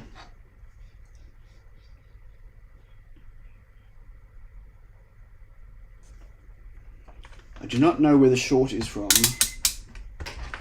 And again, I can't get under the board to find out.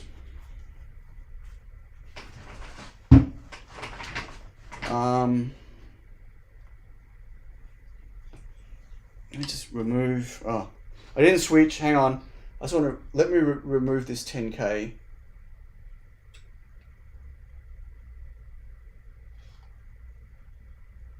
And see if that short is still there.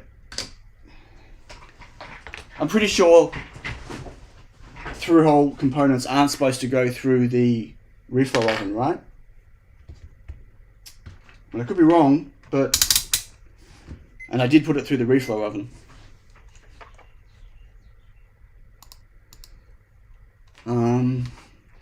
So maybe that was the cause.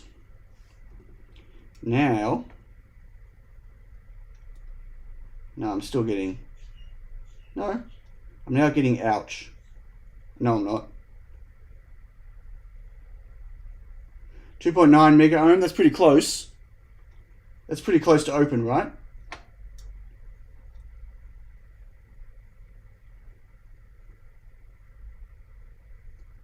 I mean, if it was open, normally I'd be getting, like if I do that to that.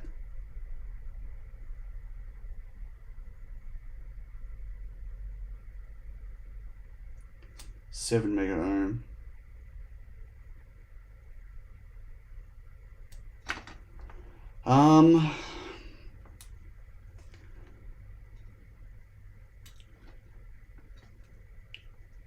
Open enough for Straya.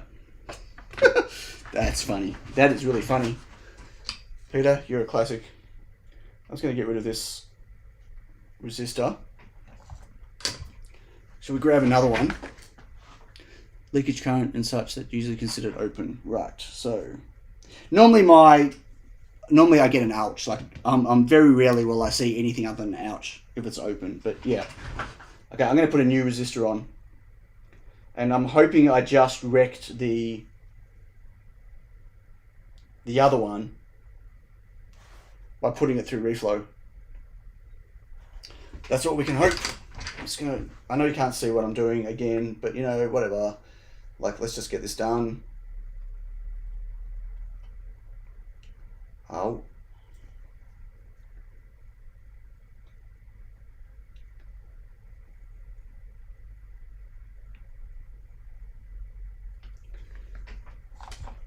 Okay. Let's try that again.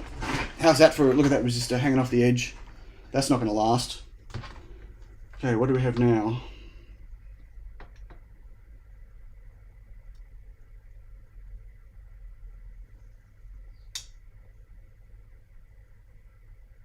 Well, it's gone down.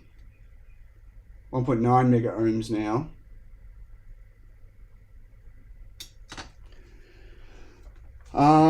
Okay.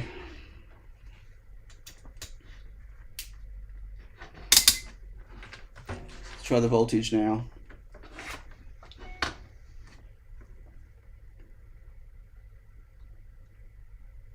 At 3.2 on the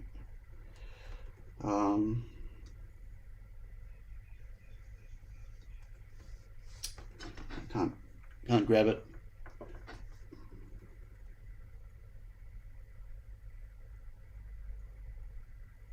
No, still 0.5 on reset. Not good. There's something else going on. No, it's not good. As I said, I should be seeing ouch. I'm pretty sure. And if I take it off completely,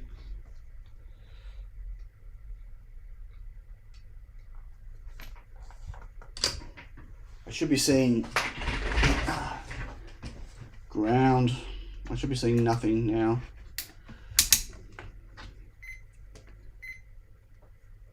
Yeah, I gotta go too. Cable tie. Right, so I'm seeing ground now. Okay, look, I'm calling it. I've wrecked this board enough. I'm gonna order new boards. Serves me right. Serves me right. I'm gonna order new boards. I should have them in like 7 weeks. Oh, dude, wagon load, go to bed. Go to bed. See, now I might put that other component on this board that I was thinking of doing. Oh, God. Can you imagine if I did that? That'd be terrible. No, I'm not going to do it. Okay, I'm going to order new boards today. I've got boards at JLC ready at the moment. I'll just add it to that order. Folks, thanks for joining. That was an absolute cluster F. I'm glad I could entertain you all so well. So well. Hope you all have a fantastic rest of your Sunday or Saturday if you're living in the past. And I will catch you all hopefully next week on my normal stream, where I will not be building one of these, but I will be building, if my parts arrive, one of my new LED driver boards, which arrived. But only if my parts arrive. They sat at LCSC for 10 days before they were picked up. Okay, put the ESP in proxy, and I'm going to burn it, barbecue it. Okay, bye everyone. Catch you later. Thanks for joining.